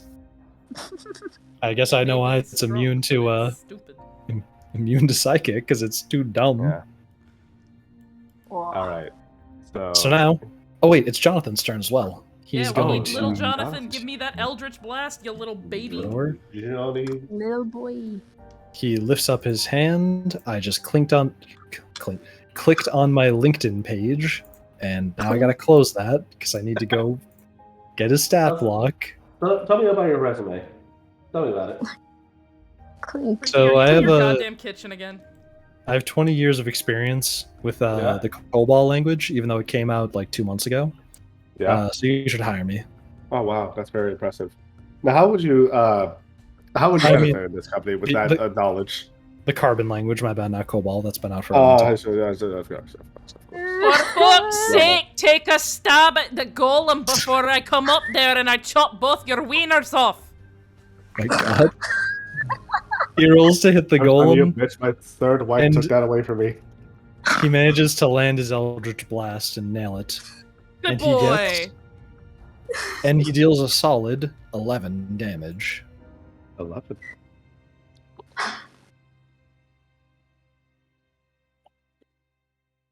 And now it's back at the top of the initiative order to Azim. Awesome. I don't know how to say his name. Azim. Okay, got it. Thank you, buddy.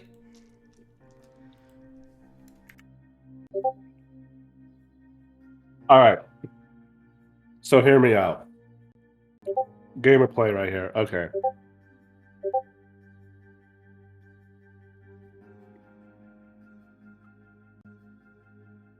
I'm gonna throw a dart. Fuck.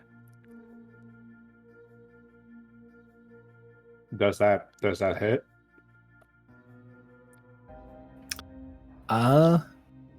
That. Is the 11 the... Oh yeah, the 11 does not hit. The darts kind of like clink off the back of it, and they don't seem to like land and hit it. Fuck. Okay, hold on. Let me remove one dart inventory. Okay. And also, I'll wait until the end of your turn because I forgot to do something. Nice. But finish your turn if you're whatever you're still doing. Can I try again to throw? Can I try again? Sure. Multi-attack. Yeah, go for it. Okay. I do it again. Son of a bitch. Not one. That is a crit fail. You throw them, and where are you positioned right now? I am like... At me. Do not fucking hit me. You're right here, right? Yeah, I'm right there. Yeah. You hit Henry. Roll for damage on Henry. Oh no. Hey, you survived. But you don't want to know else that's really bad. in the hold on, I'll put it up here. In the path of Kensei, if you look down the Kensei shot, if it's I don't know if this counts or we want to fucking do it, but if you read down to Kensei shot, No! you can You use do a not bonus. want to do Kinsei shot right now. Okay, I just don't know if that's like automatic No. with the thing. Okay, I'll shut up. No, do not do Okay. that right now. You will hurt the you'll hurt the good golem more. Don't do that. Okay, I am sorry. Bad, stinky. You deal 5 damage to him. I'm sorry. Okay, that's one less dart that I have in my hand. You guys are on your own. And also, Deja has to go right now, but I've already scripted an event to occur at this moment because they have a doctor's appointment coming up. So, see you around, Deja. We'll carry Adios. on in your stead. Yeah. This won't happen again. I'm sorry. No, it's alright. It's doctor's appointment. I understand. Yeah. It's the doctor. All right. Take care. Hold on. Modern Warfare trailer is popping up on our ad. Take care, guys. See. And people in the apartment are shouting. Anyway, Bye. Bye. see ya. Bye. Bye. So then, as that lands on the back of Henry, I also forgot to take Levos' turn. But that works out, since that's his whole purpose right now. Levos is going to quickly teleport to the far side of the room, going, Oh, you fucking Oh, no. dick shit. He knew. whatever will happen if they manage to hurt the golem. Maybe I'll just do this. And he opens this kind of purpley colored, like this kind of this flash of light as he blinks away and goes to the back lines of what he considers the battlefield to be. And coincidentally, that's also right where Mirella is standing. This works out perfectly. Oh no. He then casts like this spell that targets her, and as it strikes her in the back, it seems to like immediately stun her body, and she falls to the floor. Ah, there we Once go. again- Easy peasy. Once again, Deshanti screams. I'm not gonna do it because I don't want to break chat. Yeah, it would be very loud. I've heard the recorded version of it. Yeah. And then we're going to quickly jump back to I group can play the B. recorded version. No. I mean, yeah, actually, No. you could. Do it. Do it, Cynade. Oh, Do yeah. it. She does this noise. Shanti makes this noise.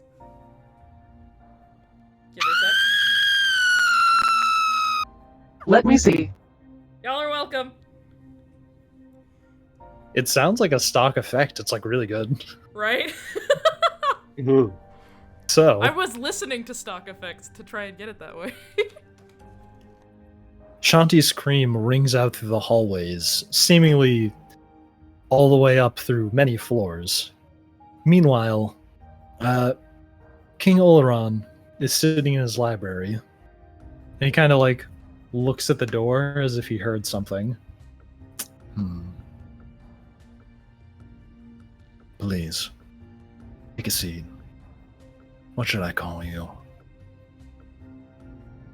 Unless you still have the name Ayatin. Cynade. Cynade? That sounds closest to the name Cynade in my world.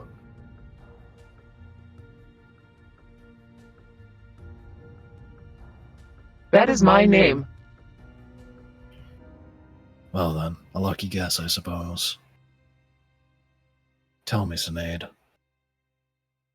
How did you get here?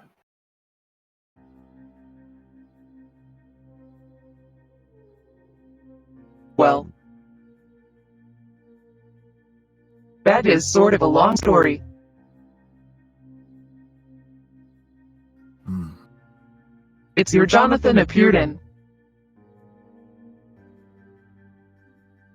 my world and said you had a stone.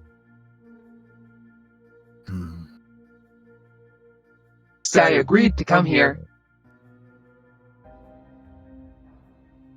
So, you're after the power of the primordials. Is that correct?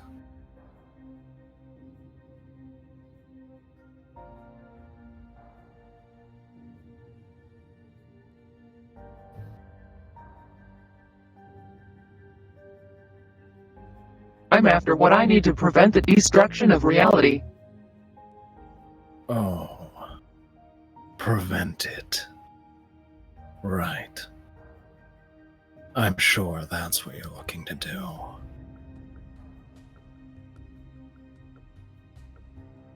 Now, tell me why you're really here.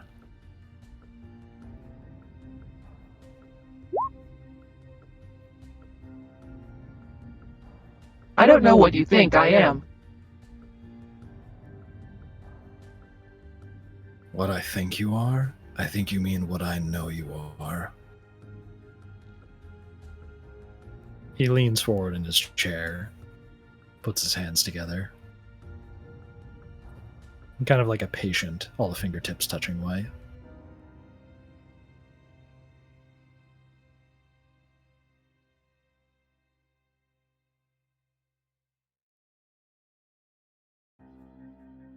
I suppose you have seen it then as well.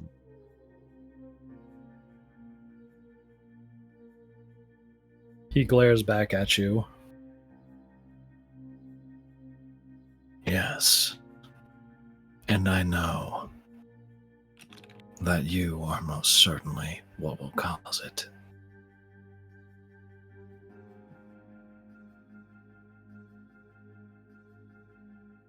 I am not the tribunal. Right, right. Tell me, do you understand what they want?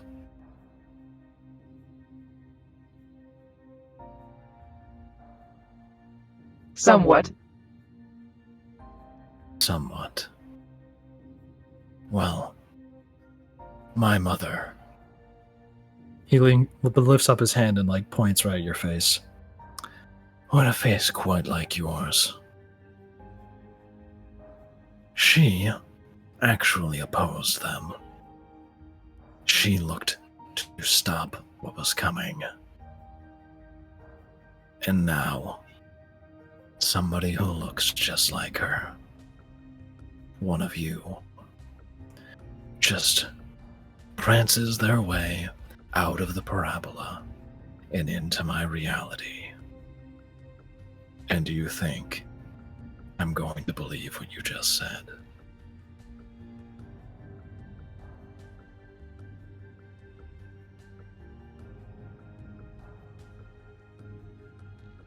I don't serve them, nor will I become them.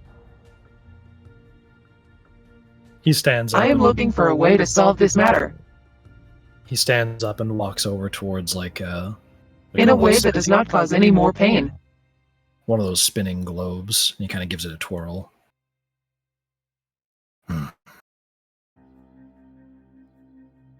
Nothing is going to solve this without pain. I've learned that lesson. And I think you'll have to learn it very soon, too.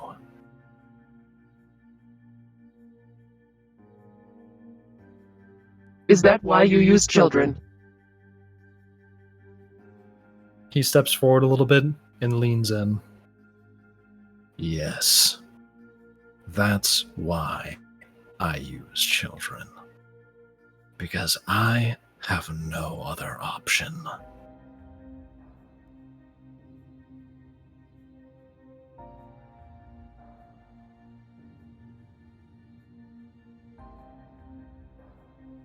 And you didn't decide to go in yourself. No. Because I'm the only person who could open up portals to it. If I was lost, then all hope would be lost. Even my mother couldn't come back. Of course, I wouldn't be able to.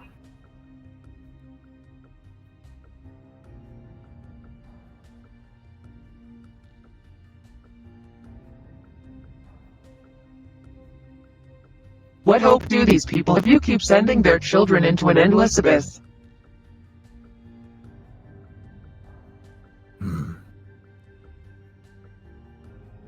He walks back towards his seat.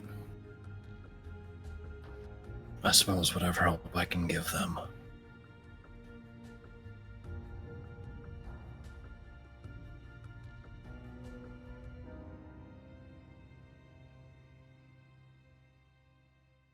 I don't know your mother.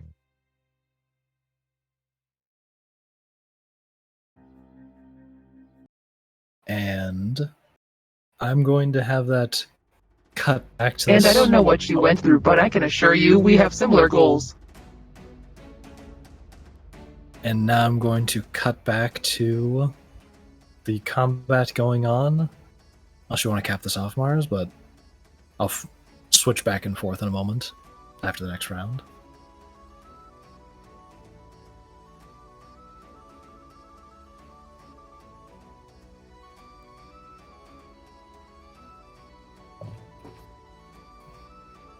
Alright, word. Now we're back in combat. Shanti just let out a scream, and it is now also Shanti's turn.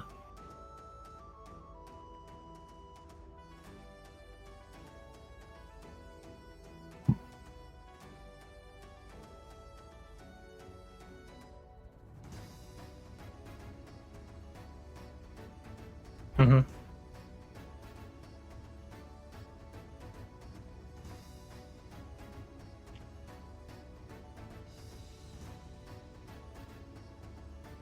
Oh? Cheese touch time?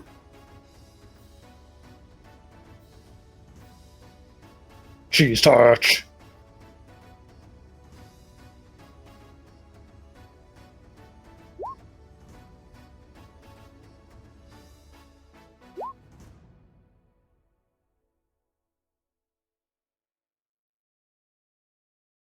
Yeah.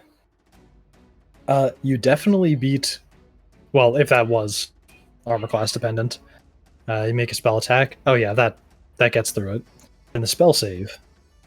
It's a... Is this a constitution save? Gotcha. He definitely didn't make that. I don't even need to look at his modifier. He got a 4.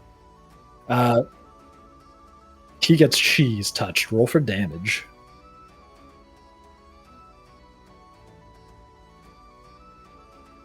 Oh boy.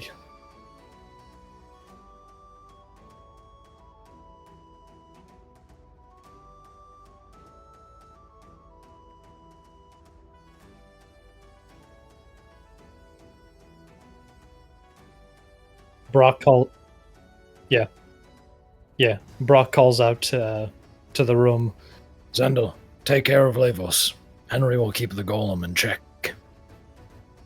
Where's Levos again? Levos is... Over there. Oh, he moved. All right, Yep, right. teleported. We spin, brother.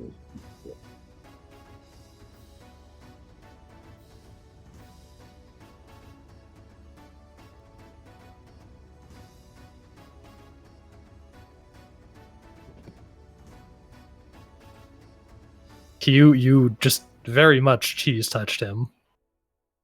And do you want to describe the effect that like sears across his body?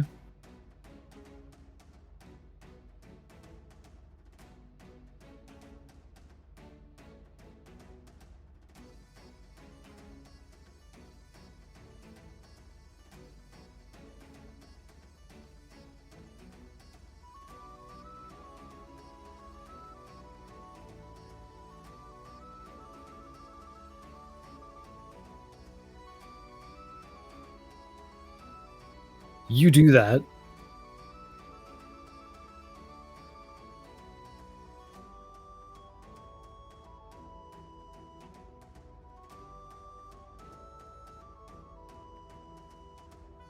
And his arm is looking like a elementary school baking soda vinegar volcano. Like that thing is bubbling.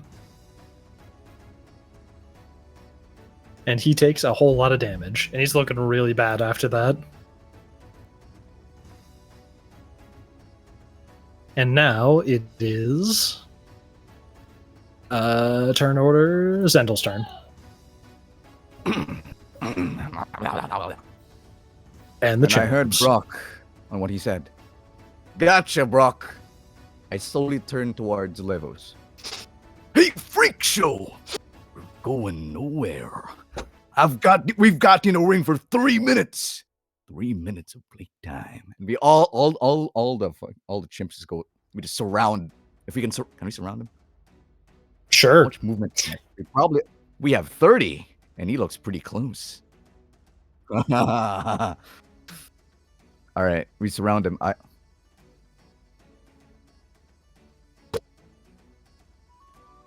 Oh wait. I have to give you control of all the chimps. Give me Hang on a control. second. I need to remote control these. Controlled by Sendel. Save changes. We're ready. Obama uses chaos control. Oh, you're talking about the Chaos Emeralds. You mean like this one right here? Chaos control. Yes. He chaos controls the monkeys. You have a control of all of them now. And you surround We're gonna be- Levos. Uncomfortably close. Breathing up. Breathing as- out his neck. As a gang of pissed off gorillas dual-wielding swords surround him, he looks very much so distressed. I'm gonna say he has to make a fear save, since being surrounded by 4 gorillas with dual-wielding swords is what I would call frightening. He definitely failed that fear save. That's got a no 6. Gorillas, what are we filming today? Shit. man.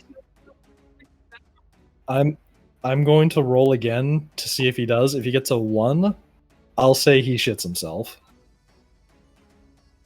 He got a 7, but that was right next to the 1, so close. That wasn't.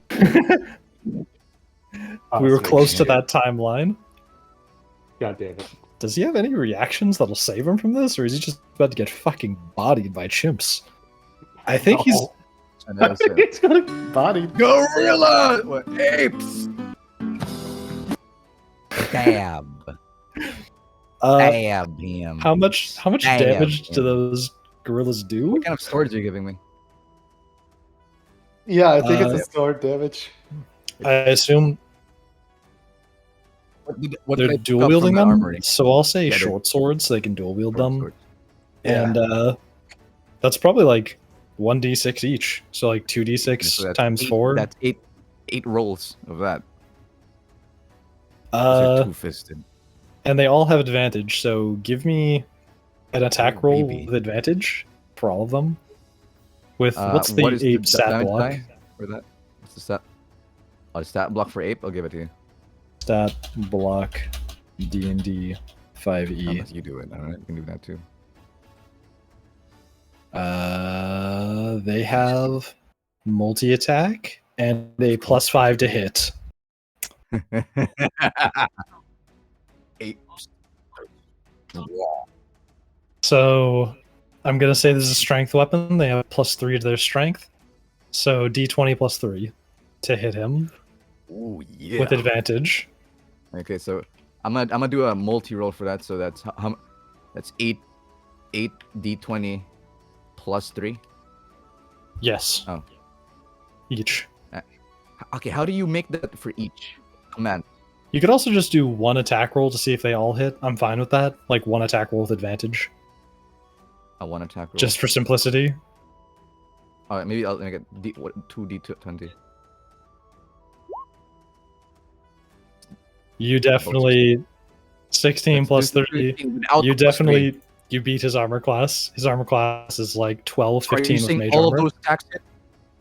He casts mage armor on himself, which does very little. And then a barrage of gorilla swords Damage. land on him. Roll for damage. You could just Alright, fucking murder him. 8d20 +5, what was it? +3? 2, 4, 6, 8. 8d6. 8d6. There's nothing Plus- to add, right? 2, 4, 6, 8. Plus 8 for their like base attack. Or no, it's plus It's plus 12 because they have a plus 3 strength. It's over, Anakin. I have the monkey gang. 29 plus how much for each? They each get a plus 3 to their strength, so it's a total of plus 8, or no, plus 12 extra damage. Plus Which 12, that's 29 is- plus 12. Oh god. You don't just 29 plus 12. you don't just deal enough damage to knock him out. You fucking kill him. All you see is a scene of the monkeys like chopping limbs and limbs off. This dude's just like Literally.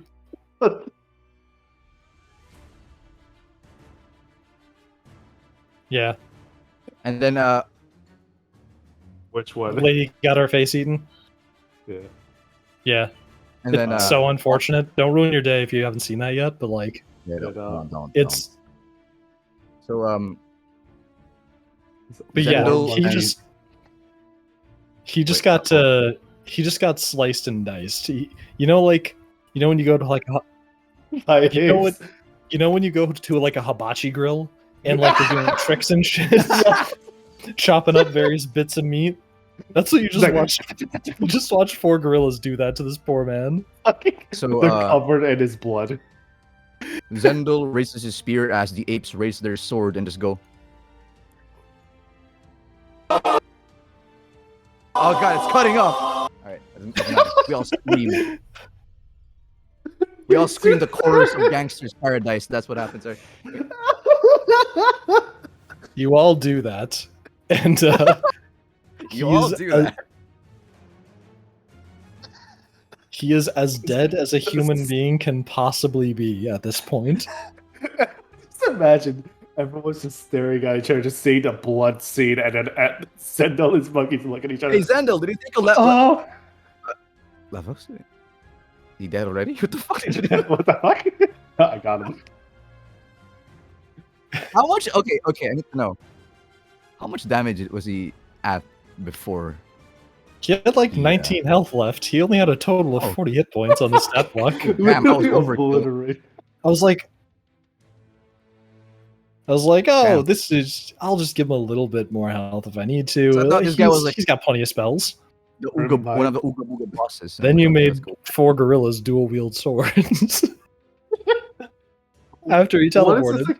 What is this overpowered bullshit now we're having with the last 2 sessions? First was a cannon. Yeah.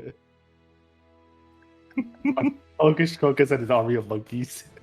And now, whose turn is it? It is Brock's turn. Tell us what you do. I ain't gonna do shit.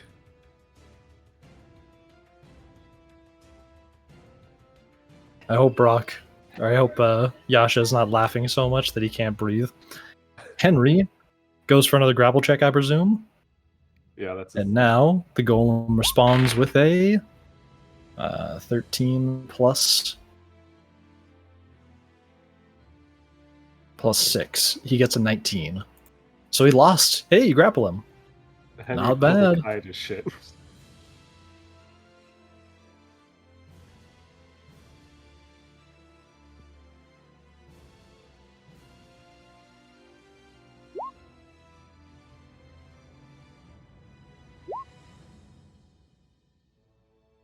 And then what do you do as your attack? Advantage on attacks because of grapple. Woohoo. Hell yeah. Holy Hammer of Elric, or from Elric. I see you renamed it on the fly to better accommodate the ability to see the name. I'm on And 18, so- I might as well do this. You land. Oh wait, do you land a hit? Yes, you land a hit. Mhm.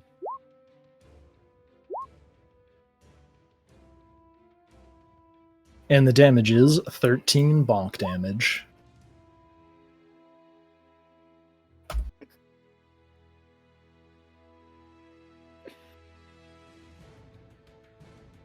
Do you have multi-attack? Yeah, you have multi-attack. Holy Hammer from Daddy Elric. Hell yeah. All caps. And dealing a nice 10 damage.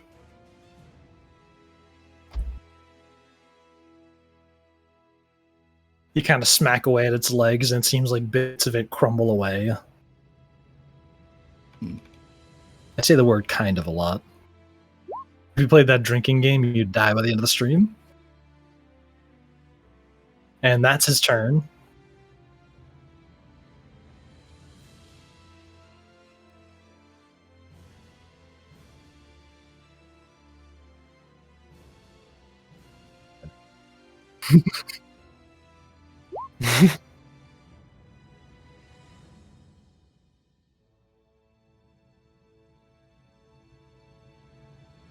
Oh my god. And so you don't forget makeshift saying word. Oh, Maybe that you're gonna die in like 5 minutes. And now that is the end of your turns because Mirella is unconscious and no longer here. It is now the enemy's turn, but first, like, Jonathan gets his turn. He's gonna loose another Eldritch Blast. He hits. He deals his damage. It's a nice 11 damage again, but very consistent. Zapping it again with his classic Eldritch Blast. Looking very perturbed at the sight of those gorillas having just sliced and diced Levos. And backing away a bit.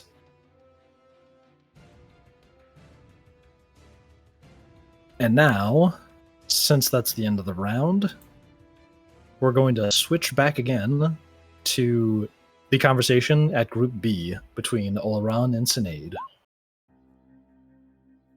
And the last thing he just said was... It was something like, he'll do whatever he can. Oh.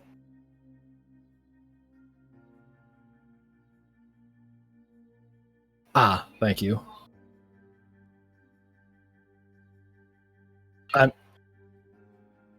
I'm not sure. I think the last thing he said was something about... hang on. They just DM'd me. Oh! You're right. And then Oloran's going to respond.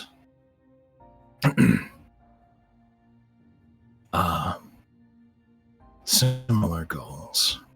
He kind of, like, looks back towards the doorway.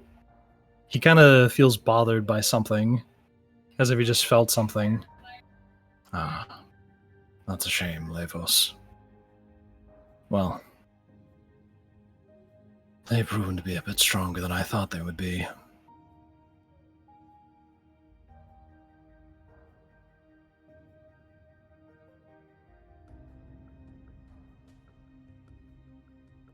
I think.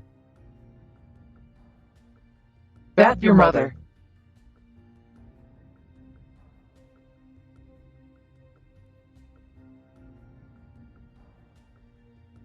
She will learn something that took me a long time for me to learn.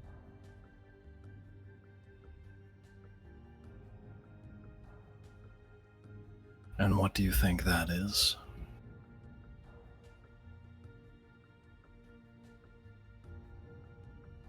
That the elder gods.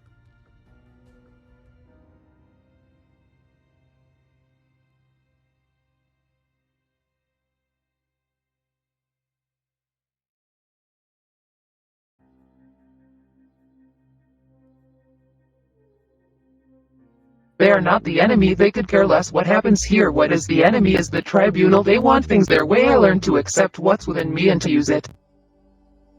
They don't care as long as things are the balanced. He nods Hmm. and stands up again and calmly walks over towards the balcony, hands behind his back.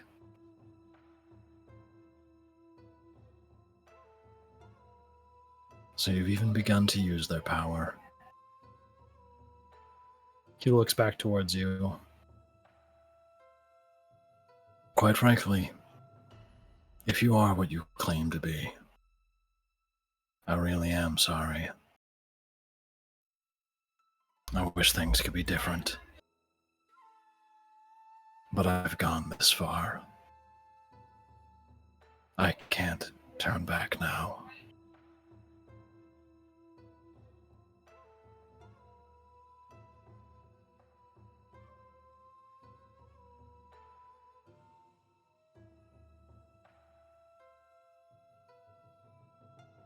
can help you. I can get your mother back, and together we can confront the tribunal. You don't have to do this alone. He has a sort of grim look on his face. He looks over his shoulder out towards the city.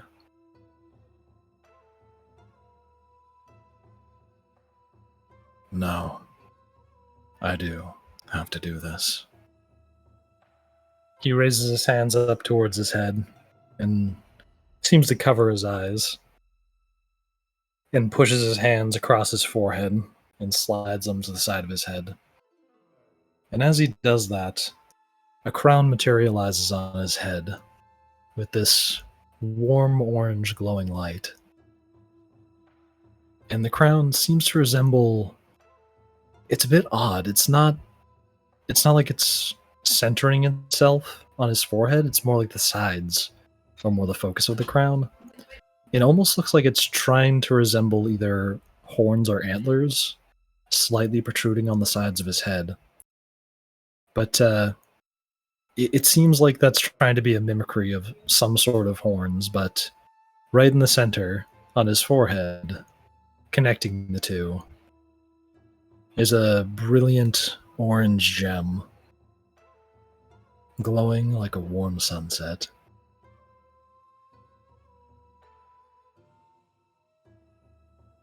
This is what you came here for, isn't it?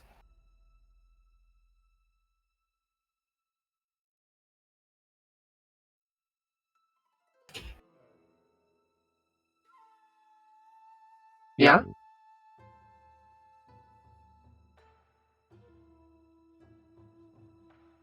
And now, cutting back to Group A, who's still fighting this golem.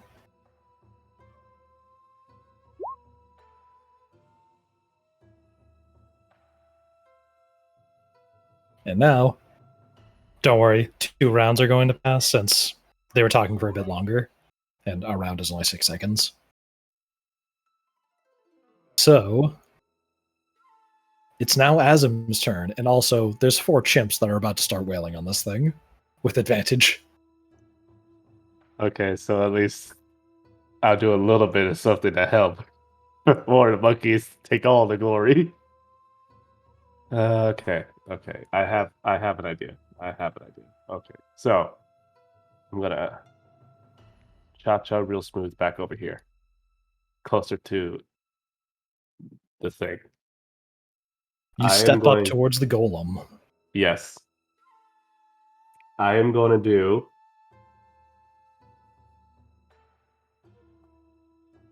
Down sword. Finally! Woo! You hit Let's him. go! Hold on.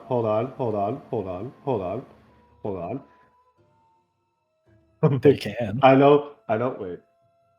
Isn't there a thing I could do with this shit? Wait. Agile point. So make it unarmed. Oh, that's when it's armor. Okay, never mind. Okay, and the damage is 7 swoosh. You deal 7 damage to him. 7 swoosh.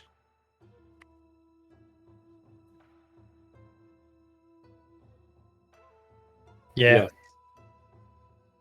And now, multi-attack? Yeah, Flurry of I will blows? do. I will do an unarmed attack. Son of a bitch. I'm assuming that's a bad. Yeah, that is a miss. Okay. Can I Spend key shout points? real? Oh, What? yeah, you can move out. You can also spend Wait. key points, just keep attacking. Oh, yeah, sure. Wait, which one was it? Hold on, I gotta look this.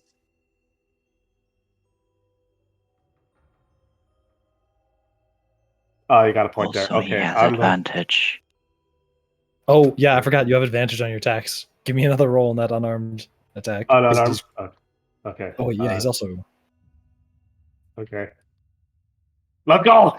That one does hit. Roll for damage. Let's go. And I'm just gonna go. I add H slap. Wait, I think I read something on the Path of Kensei that I think adds damage. What? Hold on. Let me Let me just put Path of Kensei on so you can read as well. Make no numbers. You choose 2 types of weapons. Kensei weapons, 1 melee attack, 1 range attack. Each of these weapons simply martial weapon and lack the heavy and special properties. I think it's Agile Parry I'm looking at, but I don't know if that's... Because I know Kensei Shot is only with a range, and then there's Agile Parry. Armed strike is part of an attack action on your turn, and holding a Kensei weapon, use to defend yourself. Oh yeah, it's like a parry. Okay. So you then deal an extra 8 damage to him. Nice. Is that the end of your turn, or do you back away? I'm gonna cha-cha real smooth back. Gotcha. You do that. And since he's grappled, he does not get an attack of opportunity. Let's It's not go! Shanti's turn. I'm safe! I don't get killed. Yep.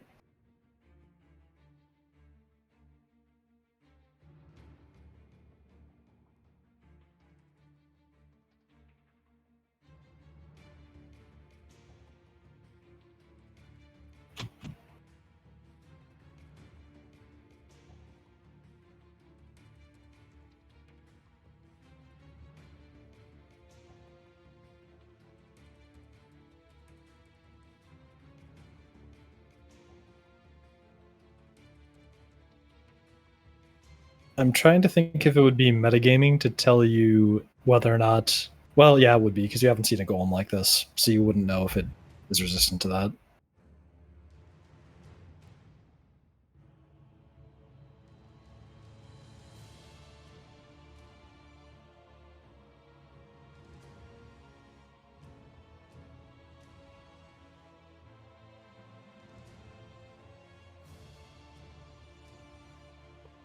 Yeah.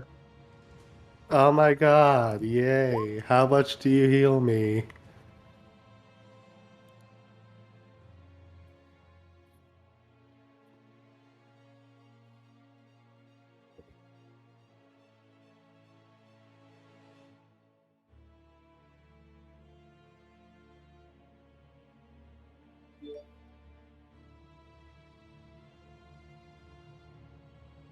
Okay.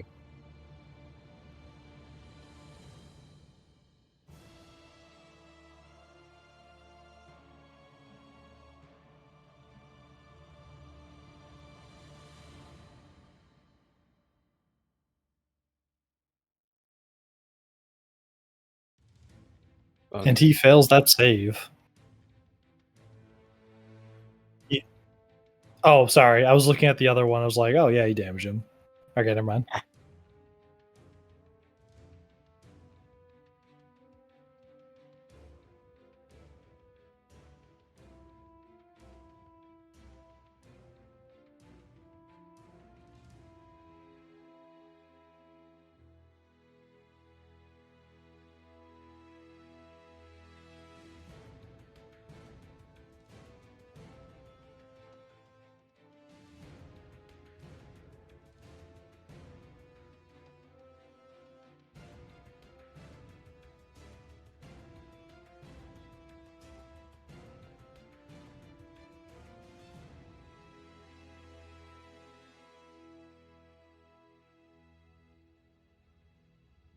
Proficiency is just your proficiency on your character sheet.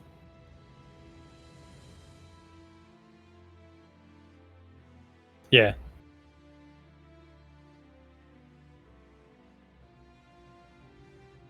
Five plus...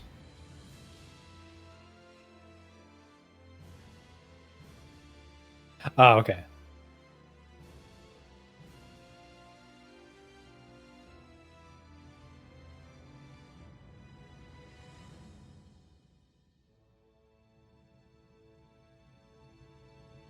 Hey, that's pretty close to how much I lost.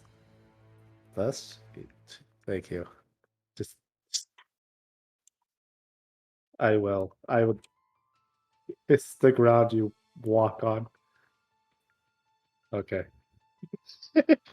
I won't.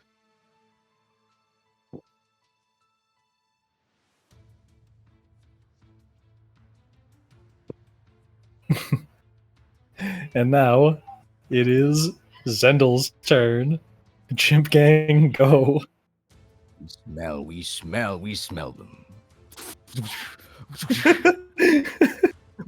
Oh my god.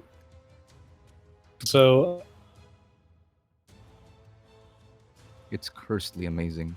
the gang of chimps surrounds the golem. And then, second verse, same as the first. Roll with advantage. I need to know. That thing is not made of rock, right? Will No, slicing damage it's- do?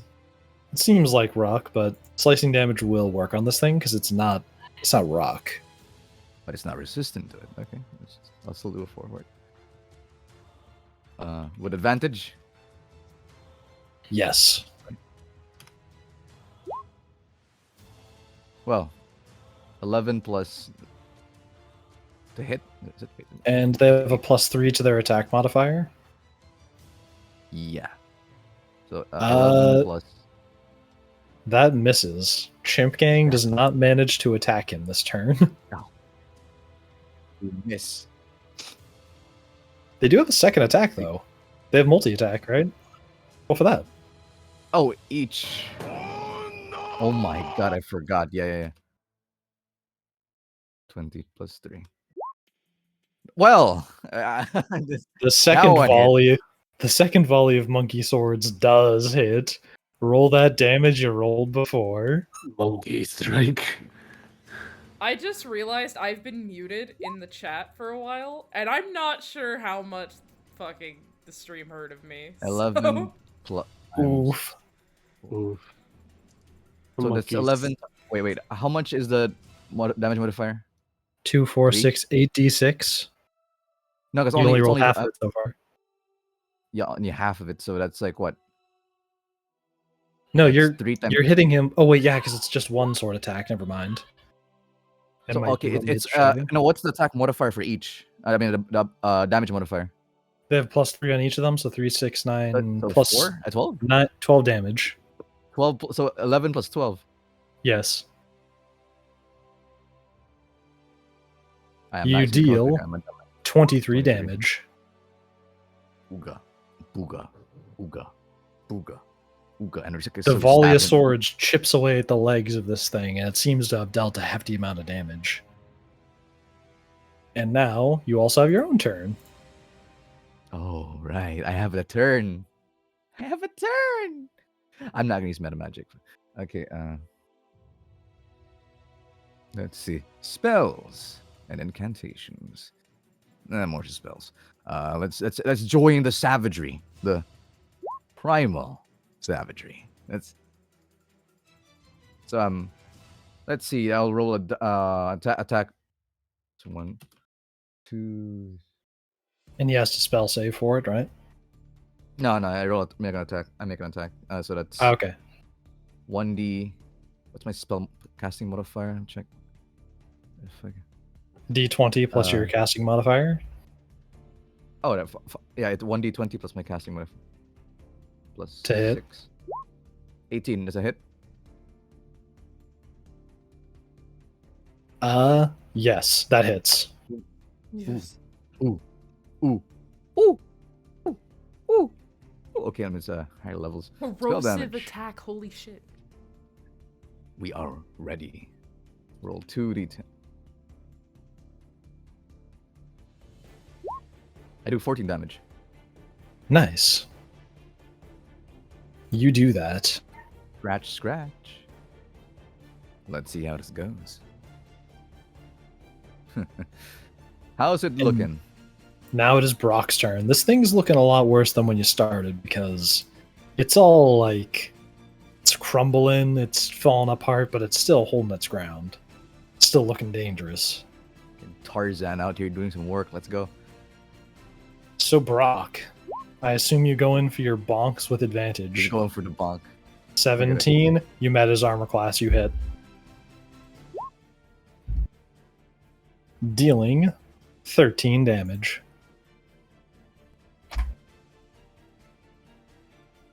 And I presume you go for a second? Oh, you absolutely hit. Holy shit. Damn. dealing another 12 damage. With Let's some go. more firm strikes to those legs, he started to crumble at the seams. And now it's young Jonathan's turn. And the enemy's Blast turn. him out of fucking existence.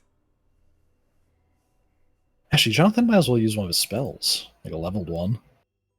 He's going to...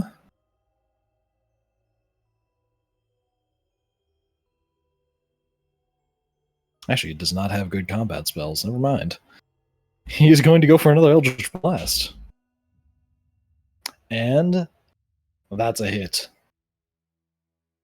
Good boy, Dealing Jonathan. a little less damage, but 9 damage total. Better than nothing. And it sort of zaps away a clump of the like stony structure from its shoulder. And like the reality warping around it seems to like lessen now. It seems like it's losing its power as this fight keeps going on. And now it's its turn. Where again, because it's just a big fucking golem, it has to try and shake free of this grapple. Which it's going to roll. Oh my god, you had a crit. You rolled a 5 for a total of 11. Yeah, he did not... Henry has a firm grip on this guy. Like a really firm grip. He's not getting out anytime soon. Good boy. And now... But since he didn't make it out, I'll say he tries to struggle and do a swing to his left side. At disadvantage since he's grappled. Okay, a 17. And a 7. What's the armor class of one of those chimps? Let me take a quick look at this. Armor class of 12. Oh, actually, he hits one of those chimps. And he deals...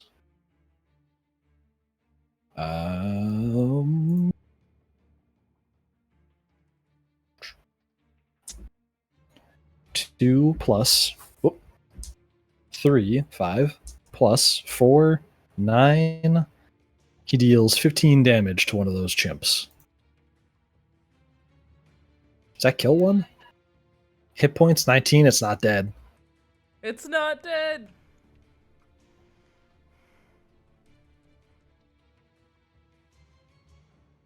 He smacks like this chimp right here, and it's got that like more of those JoJo's kanji coming off of it as it's like hit real hard, and it's like yada yada. He didn't quite kill me yet. And now, top of the initiative order, which I don't think will take much longer. We go to Azim.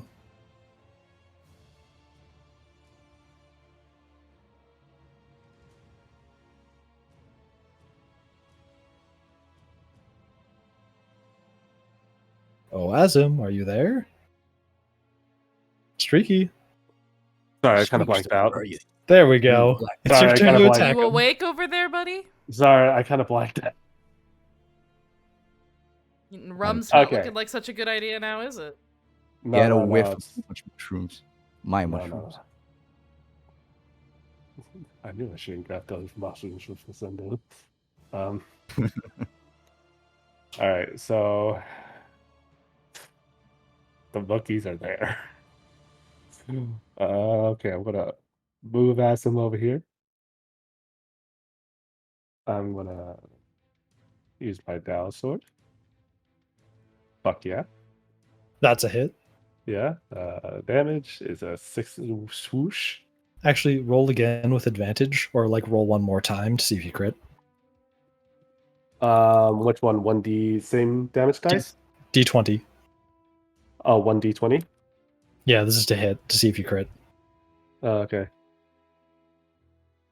That did not do anything. Rolling 1d20. Fuck. Oh, okay. The slash.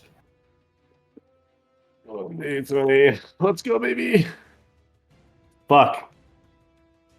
Okay, fuck it. I'm gonna grab my dice. I'll roll for you just for brevity. Okay. Roll for me. Baby. It's a 9. Like, You didn't get a crit. You deal 6 damage to it, and Okay. now roll for your next attack. Okay. I'm gonna do an unarmored. Oh, God fucking damn it. With advantage. Don't forget. Although crit And- fail feels bad. Another unarmed attack? No, roll another d20. You have advantage because he's surrounded and grappled. Well, I'm gonna take out the fucking data this time. Okay. The sheet's dead. Alright. So that's what clicking that does. Alright. A slap. Alright, let's go. Oh shit. Fuck. I got an 8. You with the second attack. I did. Oh, it is. Unless you want to use the rest of your movement, it is Shanti's turn. I will. Shot will move backwards. God. Shanti's gonna take a few steps forward. And you know what? Fuck it. I'm gonna use another spell slot and I'm gonna just throw Guiding Bolt at this motherfucker. Hell yeah. Spell save DC. And it's going to be 19 damage if he fails. What's it a save for? Good Constitution? That's a 19 to hit, buddy. Oh, a 19 to hit. Yeah. Yeah, you definitely hit him. Fuck yes. And okay. he once again managed to fail save. Fuck yes. Get fucked. Where are my dice? There are my dice. I put them over here because I was eating my spaghetti. I'm kind of surprised he's failed the skill saves and the cons because he's got good 46. constitution. So I have 4d6. 1, 2, 3, 4. And then because it's on that one page, I get an extra d6. But let's do this shit. Where's my calculator? Hold on. I kept it open this time because I'm not that stupid. A 6 right off the bat. I like where this is going. Nice. Another 6! Okay. Nice. There we go. A 2. He's dead. And another 6. I killed it. Out of pure The, rage, I shoot the thing with my guiding bolt and fucking blast it. As that sears into the face of this golem, it seems to crackle across the structure of it, and then Henry kind of like tightens down his armbar even harder, and the whole golem seems to like snap and burst and let out this bright light from itself. And now, switching back to Group B to finish up this conversation.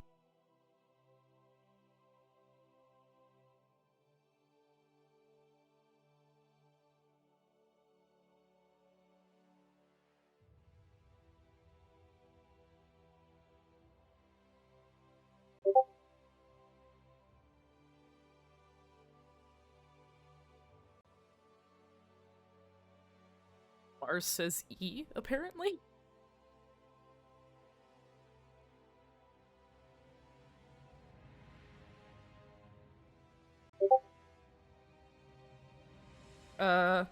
Makeshift? Makeshift, are you still here?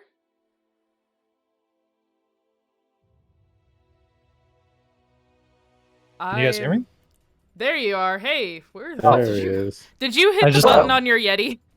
No, I just unplugged it and plugged it back in, and it like fixed it. I don't know what happened. There you I go. could see the lights on it. Anyway, Weird. Anyway. he looks over his shoulder out at his kingdom, and he makes his crown appear. No, it has to be this way. I've gone too far to turn back, and I will get my mother back.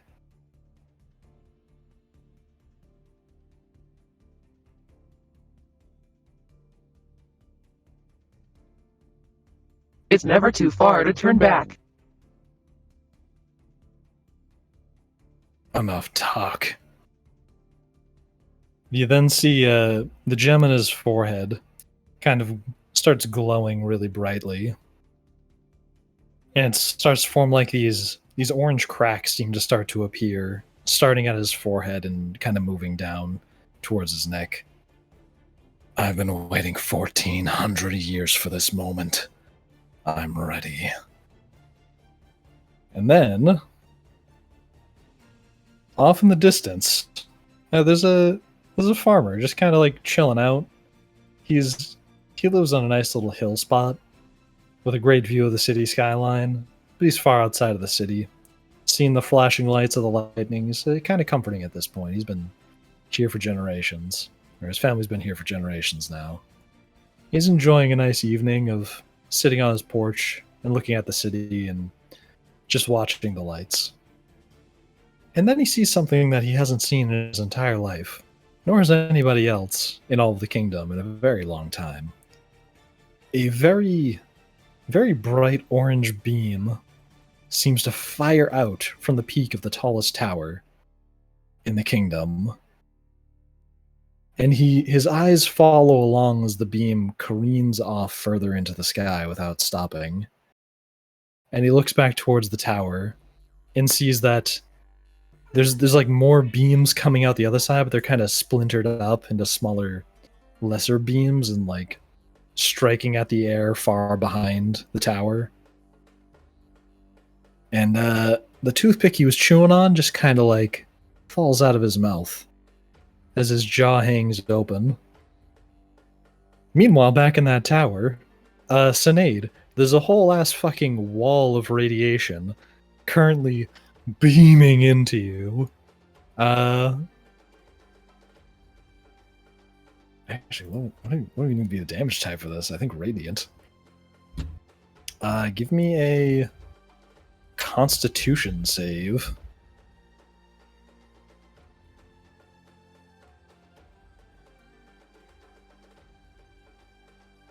Yes, Lupin. Elric does have mommy issues. I saw that in chat.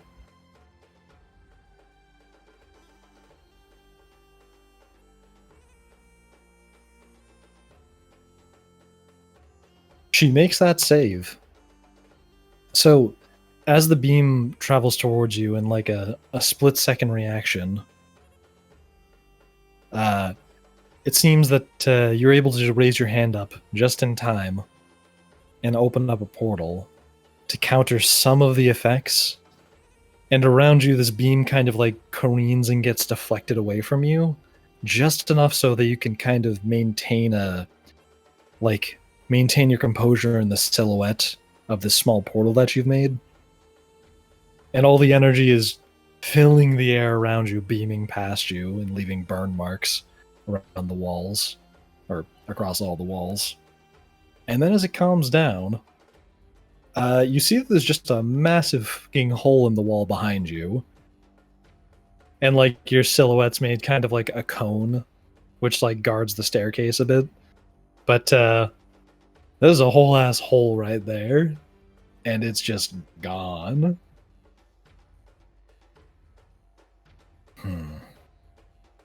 So, you have the ability to deflect that, do you?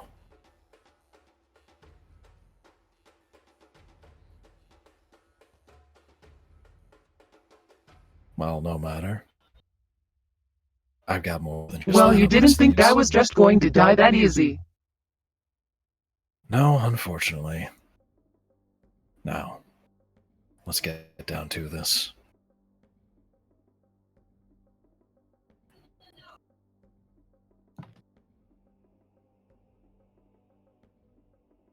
And I'm going to have a switch back to the other group to cap off what's going on down there and get them to the next area. The light from the golem seems like manifesting into this gaseous space kind of floating around above you, and it promptly hovers over towards Levos' body and seems to like stitch him back together and heal him a bit and prop up his mangled corpse. Oh my god. Monkeys. Finish the job. Yes, Shanti?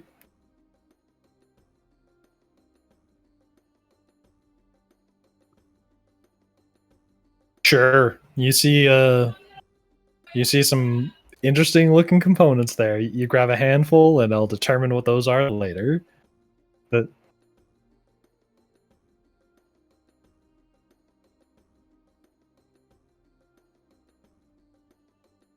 and the chimps got a surprise round on the now reawakened Levos. Briar, they can't hear you. Sorry, I keep Oh. forgetting to unmute myself. I'm so sorry. I ran over to the desk. I got some shit off of the Got the some desk. goodies. I got some goodies from the components, and now I turned, saw the shit going on with Levos, and went, "Oh, for fuck's sake!" and ran back. Sorry. It's okay. Word. And now, those chimps get a surprise round on him because he is rising from the dead. And like a reasonable person would, as they see a corpse rise from the ground that they just killed and got imbued with energy, they began attacking him like Aaron Yeager in the opening episode of season 4. And basically, there's some So- on the ground. Give me The fuck. same second verse, same as the first. Give me those attack rolls with advantage. Oh, we're actually gonna attack him. I thought Oh, we were yeah. hitting him. All right. You're hitting them. All right. Beat Oh, him up, chimp fair going enough. on them. 8. Frank John. Wait, no, that's. I think I just. 8d20. You don't deal that much damage. That would be hilarious, but no, you don't deal No, much no, no. damage. How many? What's his? What? How many of those hit? There's gonna be a +3. I'll just group them into No, twos +5. visually. +5 to hit. Hits, Oh, wait, no, hits. It's Only plus how one much of here? them. Only one of them doesn't hit. So roll 2, 4, 6, 6d6 for damage, and add 6. damage to that. Yeah, I'll add the 6d6. Okay, let me get the math ready.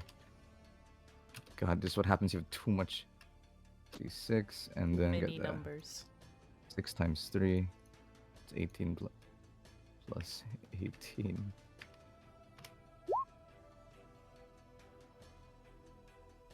That's right, or am I delusional? The bonus, the plus 18's incorrect.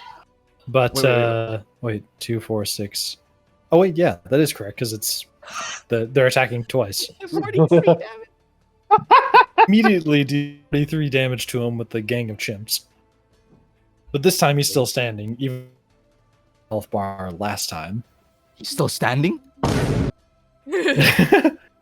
Yes. Don't worry, I can fuck this guy up. Don't worry, I got this. All right, I still have a turn. Oh wait, no, I was gonna monkeys get the turn. I don't have it. And then I have to move one of these monkeys so I can actually grab him. He teleports again to over here. Oh, hang on. If only monkeys could use bows, you know. If only. Fly, my pretties, fly!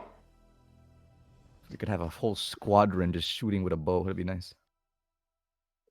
And then, hang on, I gotta grab a stat block again.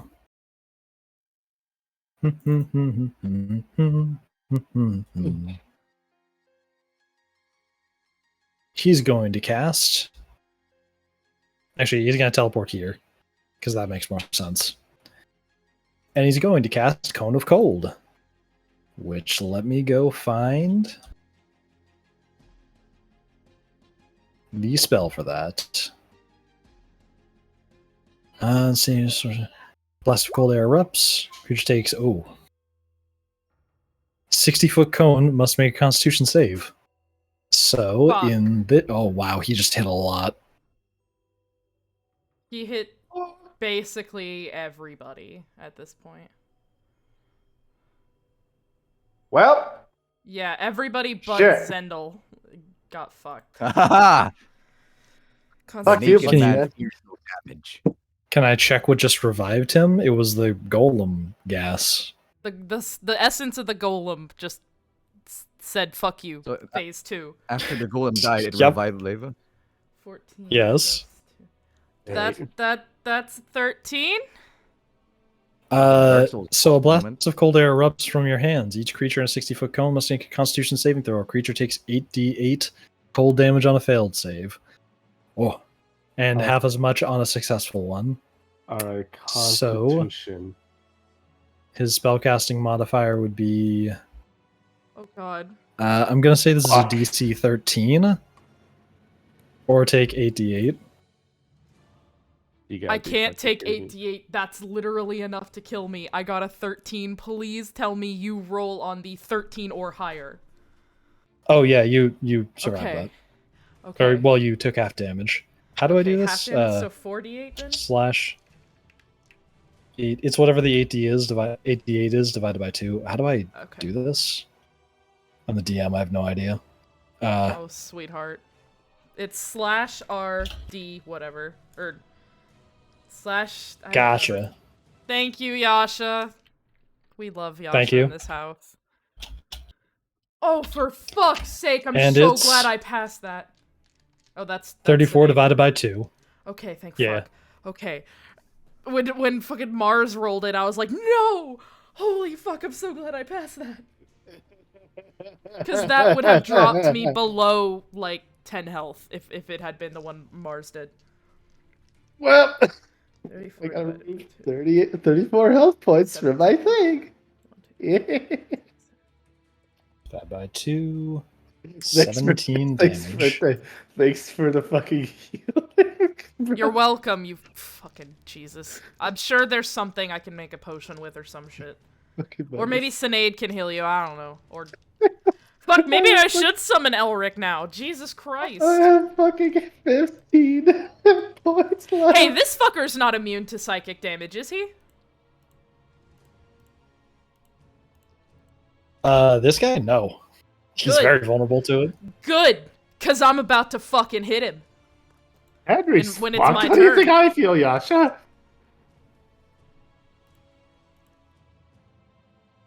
Well, it's a good thing Great. you can heal Henry. Wait, don't I have like a heal thing? Okay.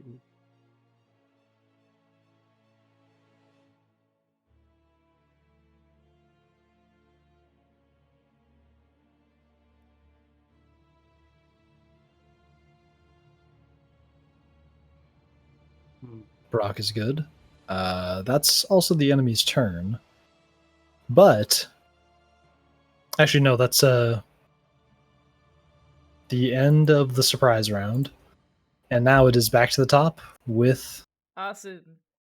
Azim. Brother, I have 15 health. I don't even know if I want to do anything. He's a mage. You can fuck him up.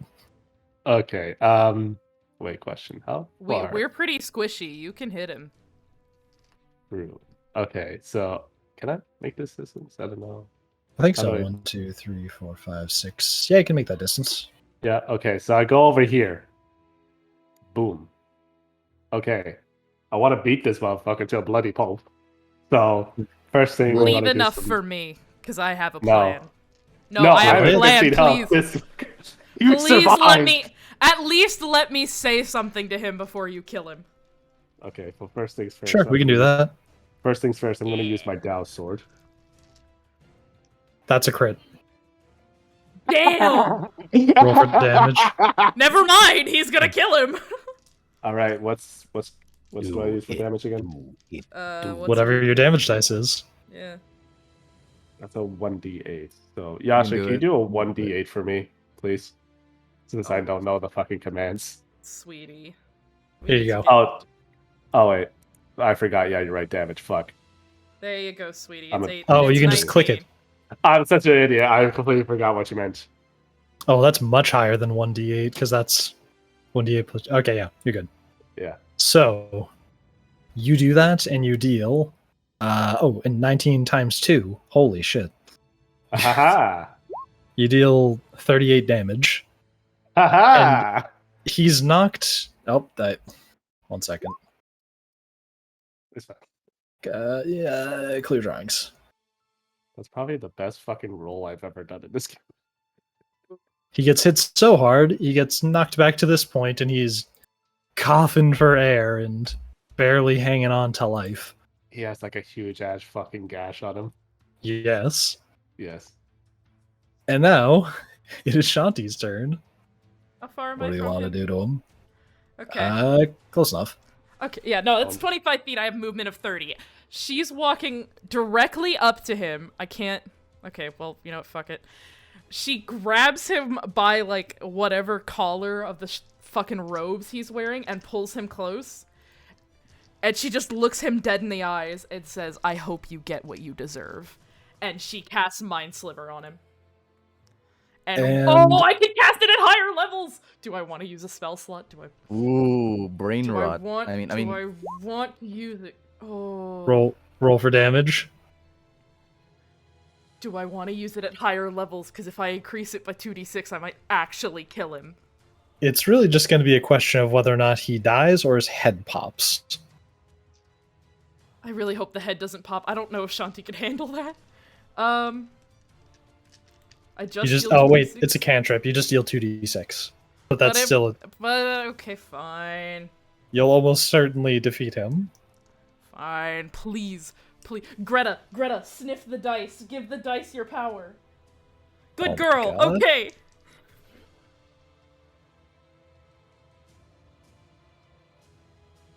What's 6 plus 5? It's 11! I got an 11! Yeah, you kill him. How do you want to do this? You can describe it. Yeah, so she just holds her hand out, and usually with Mind Sliver, she can be further away, but she puts it directly against his forehead and just shoots the Mind Sliver right into him. Point blank. You do that, and it... Bam! You bean him right in the head. You see Zendel's profile picture in Roll20 right now? You kind of pointed at him that close, and that's the face he makes. Good. So yeah, he's I down hope for the you get count. what you deserve. I forgot about that. He fucking kills him. Golem's down, Levos is down, and combat is over here. And then all of you feel a very firm thud travel through the ground, and it sounds like there's some very loud noise high up above you. We need to get to Cynade, now! Yeah, that's a good idea. Let's hurry immediately. Wait, Back to the portal. what about Mirella? Oh, yeah, good point. Who's gonna carry her? Henry should carry her. He's already gonna be... already damaged. He might as well carry her. Stay out of trouble. Yeah. Okay, yes, I know. I got you the power. I will give you a treat in a minute, please. And so, Henry picks up Mirella and cradles her in his arms. The gang of chimps follows Zendel wherever he goes. Swords intact and ready to go. Oh my god. It's just so intimidating. And I assume you all head out of this room? Yup. We go fucking bye-bye. I already stole what I want out of this asshole. Jonathan leads the way to make it to the next area. Fuck yeah, go Johnny. Mirella comes with us. She's not just lying there. Yeah. And we're gonna switch to this map. Whoa. Fuck yeah.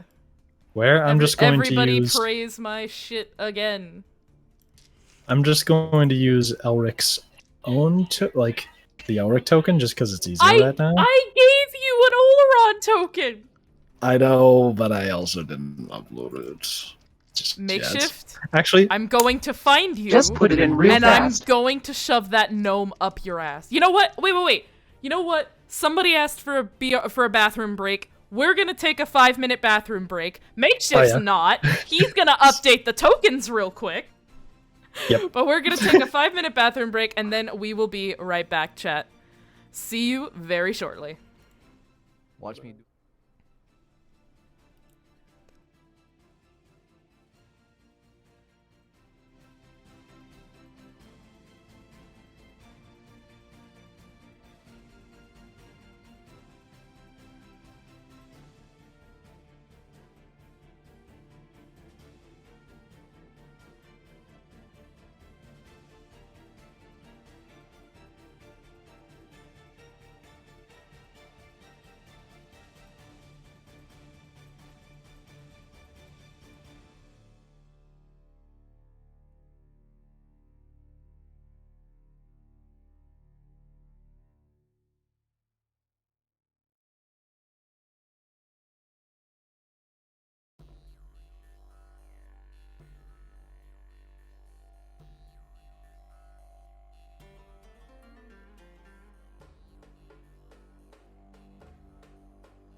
And we are If you do back. something stupid, I am eating, you ask.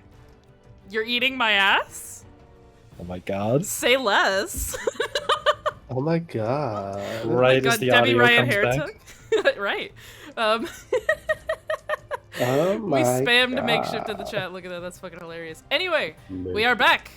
And look, hold on. Before we start, look at the new tokens that I made. You're all gonna appreciate this. Look, there's the Stinky King Man with his mushroom hat. Cynade finally got a spell because I finally gave her something to do. The token, not the actual Cynade. Cynade does a fuck ton. Look at Zendel. He's finally got some mushrooms. Shanti got a actually Papa doing commercial. a spell. We got Brock with his little daddy hammer. We got Asim and Henry. His daddy hammer. You're welcome. All right. Now that I'm done showing off my amazing work.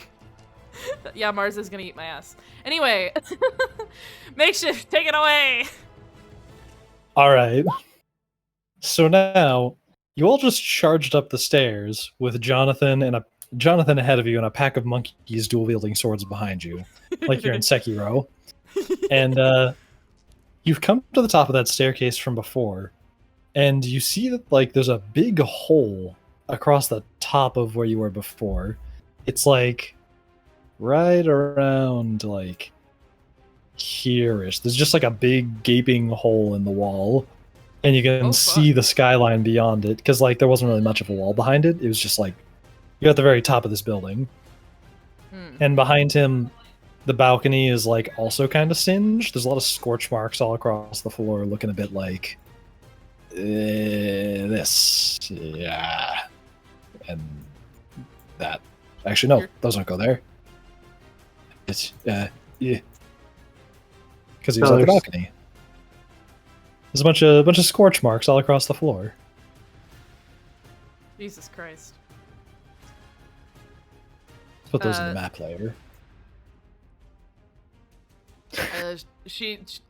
Shanti kind of comes forward and sees the carnage and is just immediately pissed. And is just like, oh, I slapped the right person. Can I shout that? What'll happen if I shout I knew I slapped the right bastard? Sure, go for it. You know what? Fuck it. She is angry, and you know what? Hold on. Listen. I'm gonna see if I can say this in Quarry. Hold on. Give me 2 seconds. I can type really fast.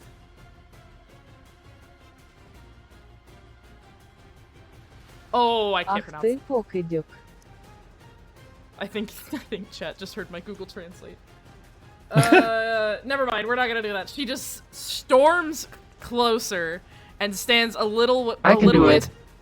It's fine, don't worry about it, Mars. And she stands a little. That's fucking dickhead. I was gonna try to find a way to say you bastard. But she stomps forward and stays a little bit behind Cynade and just goes, I knew I hit the right bastard! And she looks fucking crazy, like we talked about. Her hair is like out of its braids now. She just looks a little bit unhinged for a socialite. You see King Oloran look over at you, and he now has like this crown which kind of resembles horns on his head. Whoever's drawing the fire, please stop. They're not on the right layer. They're gonna cover things. Oh god. Specifically the tokens. It's not me! And it ain't even me this time. Map layer. Oh no, that just set Shanti to the map layer. I sent her to the Shadow Realm. Come back here, you. Don't send me to the Shadow Realm yet. There's so much I want to do. And so, there's a lot of like little singe marks on the ground, like little bits of flame here and there, but it doesn't seem to be spreading. But he looks over They are and shaped hears like you, dicks. and hears you say that. Oh my god, thank you, Mars. And he says, "Oh, sorry about that little ploy to trick you, but I couldn't let this opportunity slip by me. Now then, back to what we were doing." And he walks forward. Are we fighting? Can I shoot something at him? Because I really want to shoot something at him. Sure. He's just casually walking forward if you want to shoot at him. Fuck yeah, I'm shooting Mind Slivers. Yeah, with I a guess. cantrip. Mike. Spells. I guess my talk with him didn't go too well. Shanti just looks at Cynade, looks back at Oloran, and just throws her hand out, and just immediately, boom, mind sliver. Let's see it. Psychic damage, must see intelligence saving throw, or take 1d6. And he gives you this kind of like quizzical look of like, really? And then he rolled a 13 plus. Oh shit! I gotta go grab his. No, he beat it. My spell save is 13. So whatever his modifier is, he beat it. Gotcha. So he beats that, and he takes how much damage? He doesn't take any damage, but he has to subtract 1d4 from any saving throw he makes before the end of my next turn. So Gotcha. I don't know how that works. I don't know how you want to do that. Do you want to do 1d4 damage instead? I don't know, brother. Sure, 1d4 damage would make more sense. Okay. He kind of winces back at the pain and seems a bit surprised. It's a 2. Because he... Does it make a visual when it hits him? Or is it invisible? I mean, the way it's described is a disorienting spike of psychic energy. So the way I drew it in her spell book, it's just a flash of blue light, really. Gotcha. He sees that, and he sort of winces back at the pain. Roll for damage. I got a 2. Gotcha, and he takes 2 damage. And he seems a bit surprised at first, wondering how you're able to actually damage him. And then he just looks back at you, just because like... I'm Shanti fucking Molokova. And he stops walking, and he turns towards you. That was actually pretty impressive. You know, it's been a long time since I've gotten hit this badly in just one day. First that girl cut my cheek, then you slapped me, and now you have some magic that can actually touch me. Maybe today wasn't so bad after all. But more importantly, I'm about to get everything I needed. And he raises his hand up towards you. But just to make sure you don't get in the way. And a circular portal opens up in front of him. And a beam shoots out from it, going towards you in a direction kind of like this. Oh, god damn it. She cusses in Quarry as she sees that coming at her. Give me a dexterity saving throw. Oh, no, not dexterity. Oh, okay, at least it's not strength. Oh, my saving throw for that.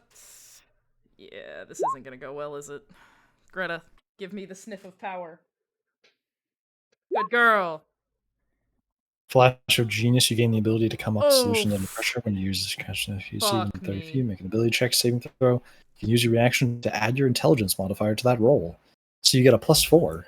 Courtesy of Brock. It's not gonna help. Is it? It's a DC 14. No, it's not gonna help. Makeshift, that's a nat 1. So an automatic fail. Yeah. And so... Greta, your sniff of power didn't work! The beam of fire kind of like hits you right in the shoulder. Fuck you, Greta. As you try to move away, but it still nails you. And then... how much damage does this deal? Please don't kill me, please don't be. 6. Please don't be more than 37. And... 19... Oh god. It deals 19 damage. Okay, that's not 37. Okay, 1, 2, 3, 4, 5, 6, 7, 8, 9, 10, 11, 12, 13, 14, 15, 16, 17, 18, 19. Does that by any chance blow me back into the bookcase? I'll say yes, just because of where the source came from. So sure, it blows you back into the bookcase.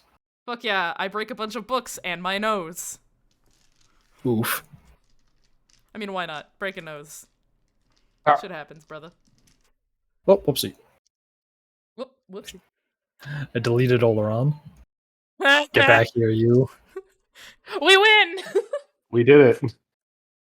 Good job. All in a day's work. He does that, and then he turns to Cynade and says, Do you want more of them to get hurt, or do you want to do this alone?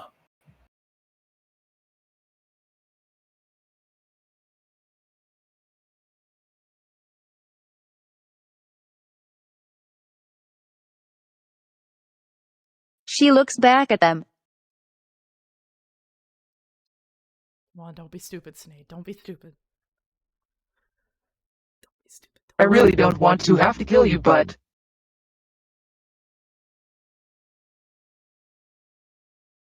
Oh, have to kill me.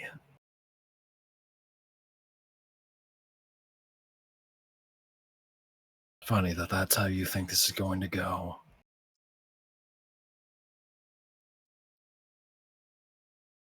I'm gonna wait just to make sure Mars isn't saying something right now.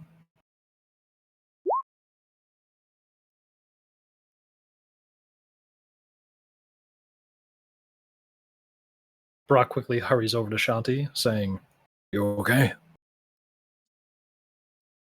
Like her nose is like broken, and there's clear like she's beaten up. Like she's under half her health. That she's at 18 points, and usually she's at 54.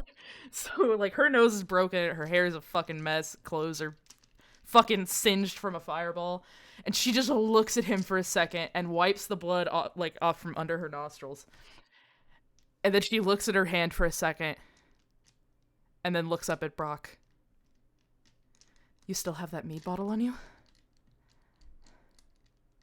Please still have it. Please still have it. Please still have it.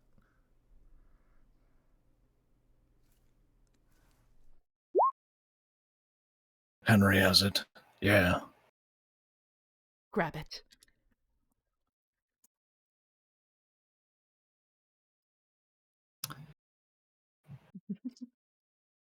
Henry! He calls over to him. While that's going on, Oloran then calls out, Alright, let's do the simple version of this then. just a moment. He snaps his fingers. It seems like all the walls surrounding you, sort of in a radius like... let me draw a square. A radius of about this size seems to envelop the room. What? Just okay. orange square enveloping everything. Yes, is signature that makeshift makeshift look. actually in this game? God damn. Oh my god. It was me all along. The makeshift spell. Brock calls out, He is the room. Henry, mead. And then Henry quickly jogs over towards him. And there's this kind of like orangey glass container surrounding all of you. Now then, that should at least keep things contained for the time being. Oh, that better not interfere with my plan. And then he looks over to you. How visibly are you doing the thing you're doing? I don't know how else to describe that. I'm in the rubble of a bookcase. How much can he see? Good point. He probably can't see what's going on over there. He probably just thinks that Henry's bringing some healing shit. And in the meantime, he's going to walk over to Cynade and go for a haymaker and just punch them. Fucking Christ.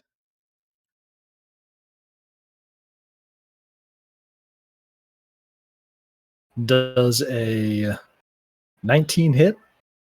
I'm pretty sure the last time she said her armor class it hit. Does it hit, Mars?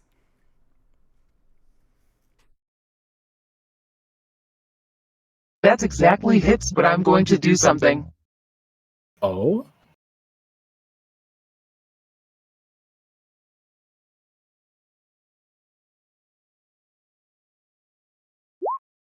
So you like portals?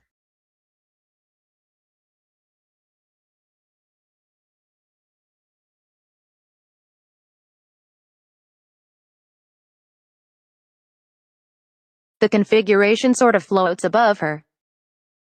And a portal Oh, yes! Yes! opens up right where he punches. To the back of his head. Weapons. Oh, it's not the weapons. Sad. He punches himself. that would have been hilarious. You open a portal at the point at which he punches, and open another one behind his head. Those monkeys do not move that fast. They don't have that much movement. Actually, do they? Oh wait, maybe they do. Well, it's not their turn right now. Actually, wait, there's no turn order right now. So just a moment. I'm gonna see if he doesn't. Wait, a 19 just beats his own armor class. Damn. So he smacks the back of his own head Get fucked. and deals 4 damage to himself. Get fucked, pretty boy. And kind of feels stunned at it. He kind of like lurches forward a bit. Ooh, that growl. Clever trick. It won't work again. Was that good? I'll have to listen to the VOD. Woo! Oh my god. Anyway, You're welcome. as that brief exchange is going on, Henry reaches Shanti with the bottle of mead. I assume you move the monkeys into this point if you want to. I mean, I'll think about it. Oh, oops. Okay, what is what is an explosion fire square circle? I need to like double check what these. He was not paying attention. I did not space out. I did. You I are- spaced out. You are currently all inside this kind of orange tinted glass container that King Oloran summoned, and it seems to be some sort of force cage. Shaolin Showdown time. Okay. Yeah, good reference. I Right. understood it. Oh yeah. Can I even move that? Okay, that's 30 feet from where I was. While that brief exchange is going on between Cynade and Oloran, the monkey gang moves in for the kill. Oh my god. Tilt them towards the. And let's do the attacks. Let's do the attacks. Where's the attacks? Okay. Monkey time. Monkey time. Are we going for kill? Right, of course we're going for kill. Oh wait. Are we supposed Ignore to do the that. spores? Ignore that spell attack. All right. What were we saying, Zendel? Are we gonna do the spores thing? Oh, Right now? Not right now. Later. Yeah, We that. can't do that right now. Okay. We'll do Yeah, that it's at a later. different point. Okay. Here's the thing. What? No advantage, right? I'll say you have advantage because he's technically surrounded. All right. Freaking monkey time. Monkey. A Thank God it's 14. advantage. The monkeys don't hit, as it seems like everywhere that the monkeys try and strike, there seems to be like portals opening up, and it seems like they're smacking at stone everywhere that they hit. It's like Well, do a it shell again. appeared around Oloran. Oh yeah, it still doesn't hit. Okay, I have nothing. Yeah, same story. He looks over at that and goes, Really? A gaggle of monkeys. You must be a druid, aren't you? Well, A spore Yes. druid, by the looks of it. yes, I am the sport. I do poison attack. As You he go was first. talking, so as he was talking, I just had poison spray. I don't You- care. Do you fart on this fucker?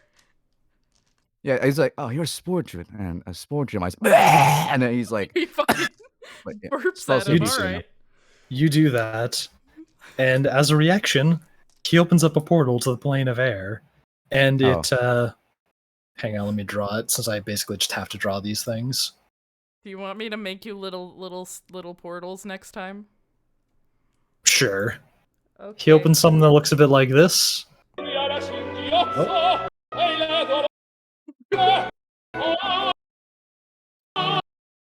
And there's What a happens?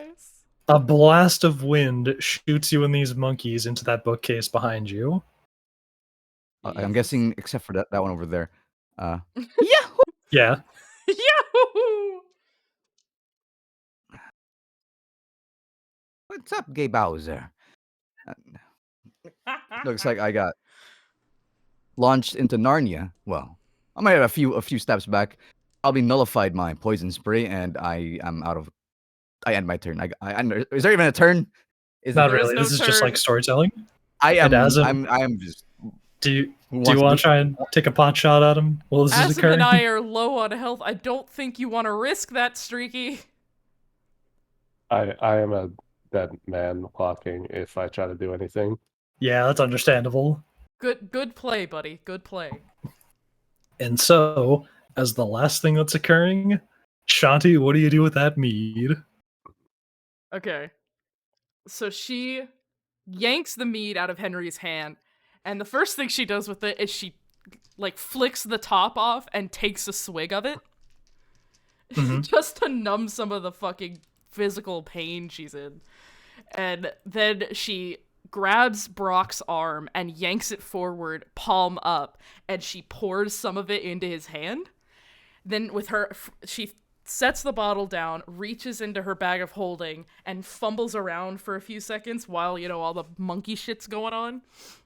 Mhm. And then she pulls out the fancy incense that Elric gave her. Not the one that does the smoke signal, the hey, come help us. It's the one that takes him forever to make. Mhm.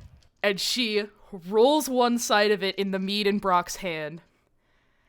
She sets it there. She sets it in the Brock's hand, and then she holds both of her hands out and she casts Burning Hands, which is way too low on my spell list. Why is it not in alphabetical order? That pisses me off.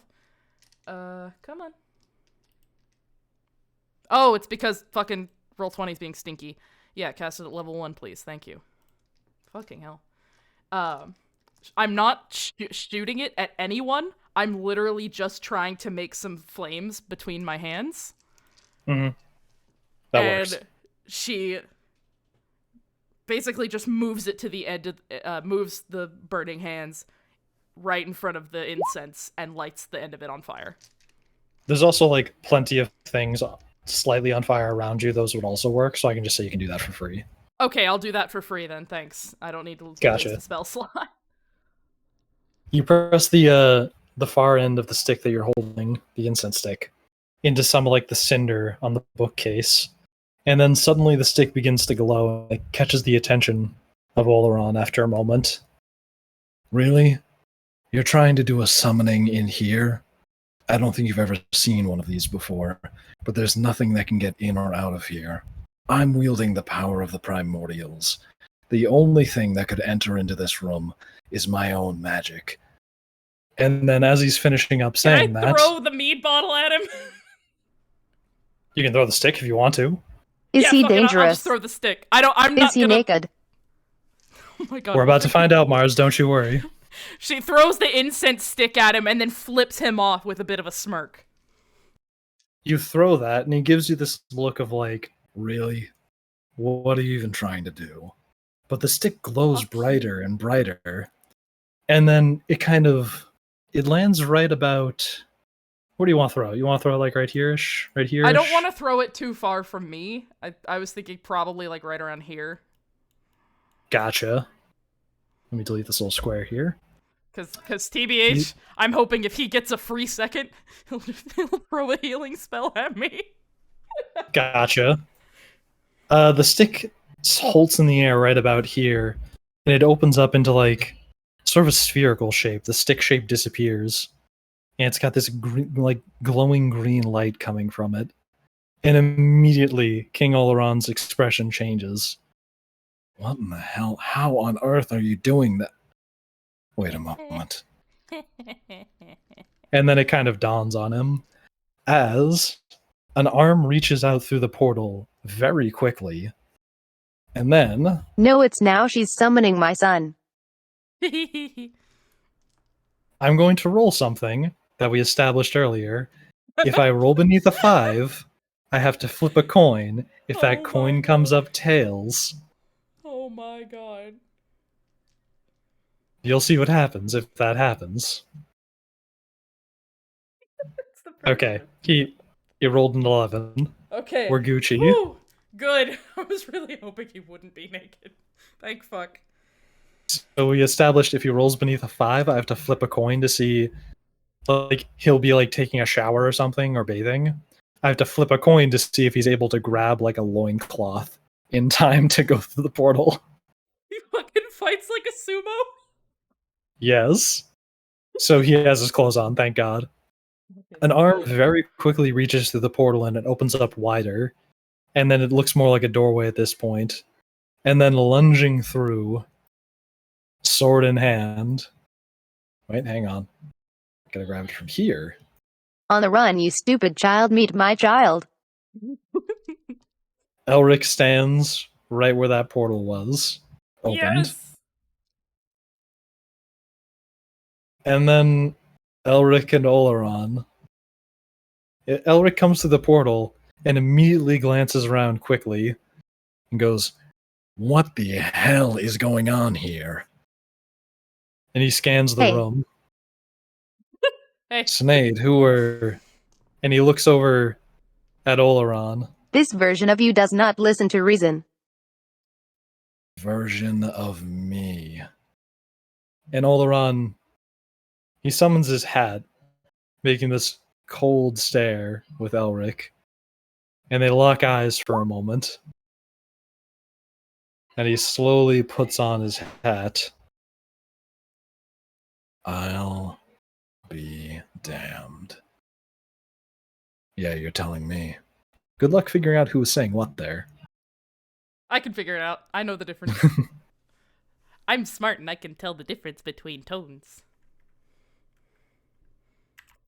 They're both kind of just pausing and looking at each other for a moment.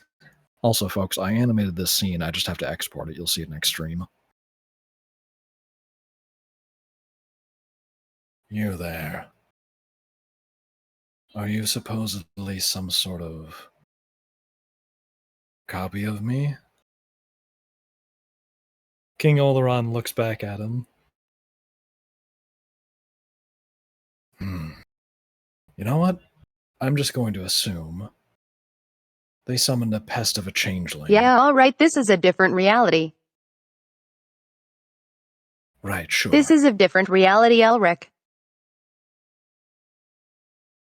a different reality entirely. How in the hell did you get here?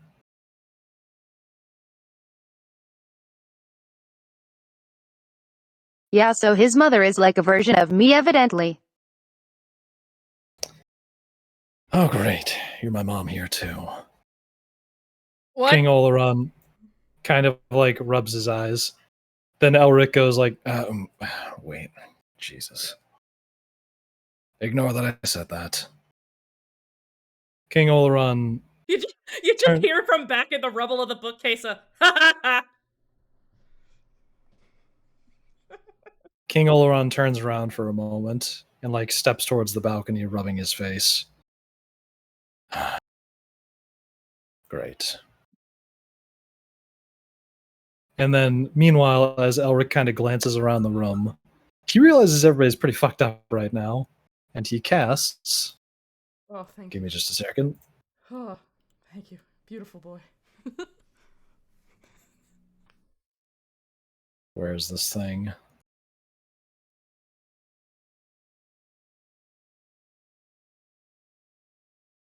I know he has a spell that does a group heal.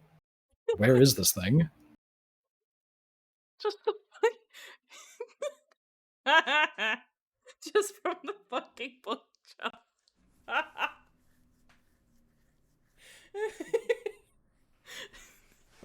It's not that funny, but it is. Fucking belly Whatever. laughter.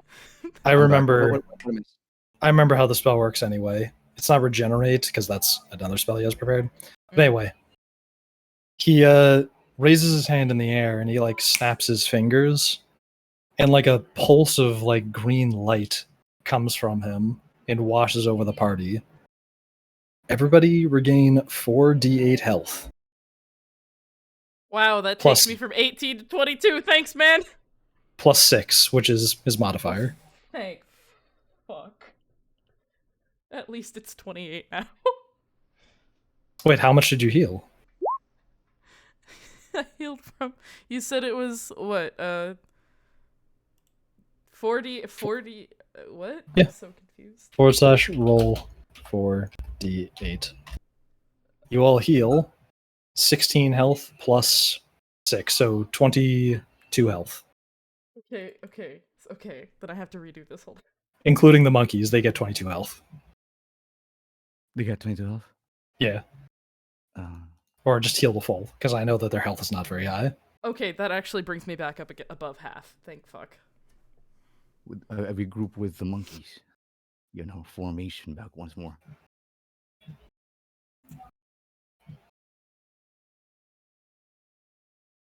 And then Elric disengage.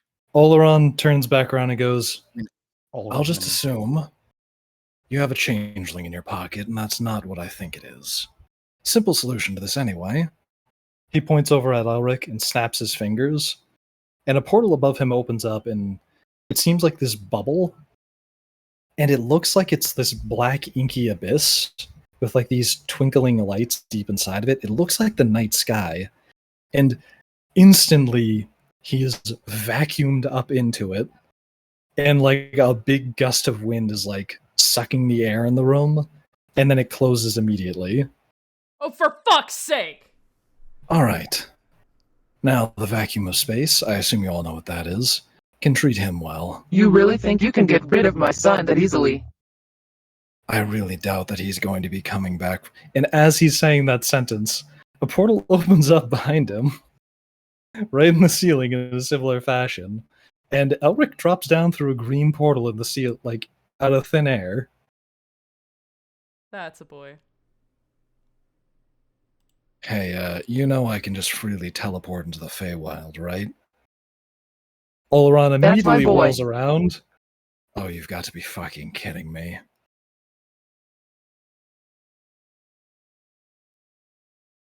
Well then, plan B. Did you smack your fucking mic?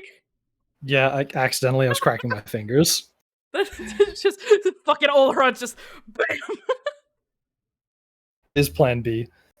He smacks Elric and slams him into this wall here, dealing it made like a rough noise when you all heard it. It was like hearing a stone hit another stone, and he got smacked with the broad end of an axe that Oloran is now holding.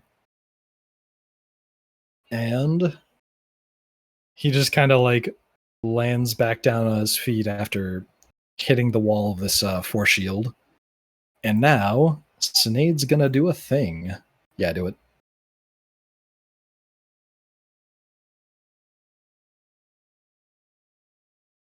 As he turns back towards them. I may have not been the best mother, but at least I was not a coward and ran away from my responsibilities like yours. Oof. Don't you fucking dare say that about her. I'm going to make him see some horrible shit. Fuck yes. I am testing Glimpse from the Beyond. And you do that. Let me take a quick peek at this spell, since I should read the details of it. That would probably be helpful.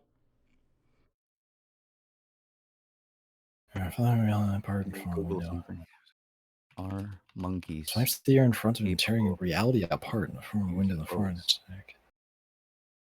Manning dimensions. Anyone in a 30-foot cone in front of the caster must make a wisdom saving throw.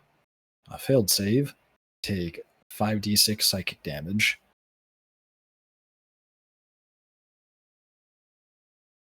And you want me to describe the... I can just... Because we wouldn't see what he's seeing. I can just describe what's going on. Or no, he just kind of like...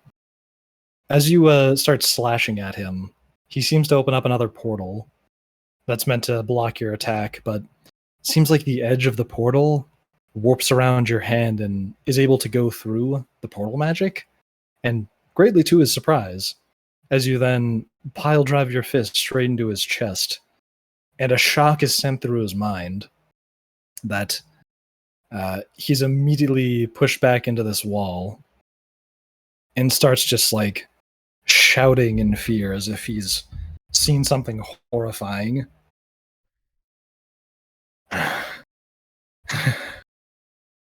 Oh. And you got to roll the short-term madness table. Oh, where's that? Oh my god. The short-term madness table. I used that in a campaign once. Roll a d100. Turn madness. I fucking love that table so much. One time it made one of my bards, I think it was uncontrollable dancing. Alright, let's see what he rolls. Percent D's. That.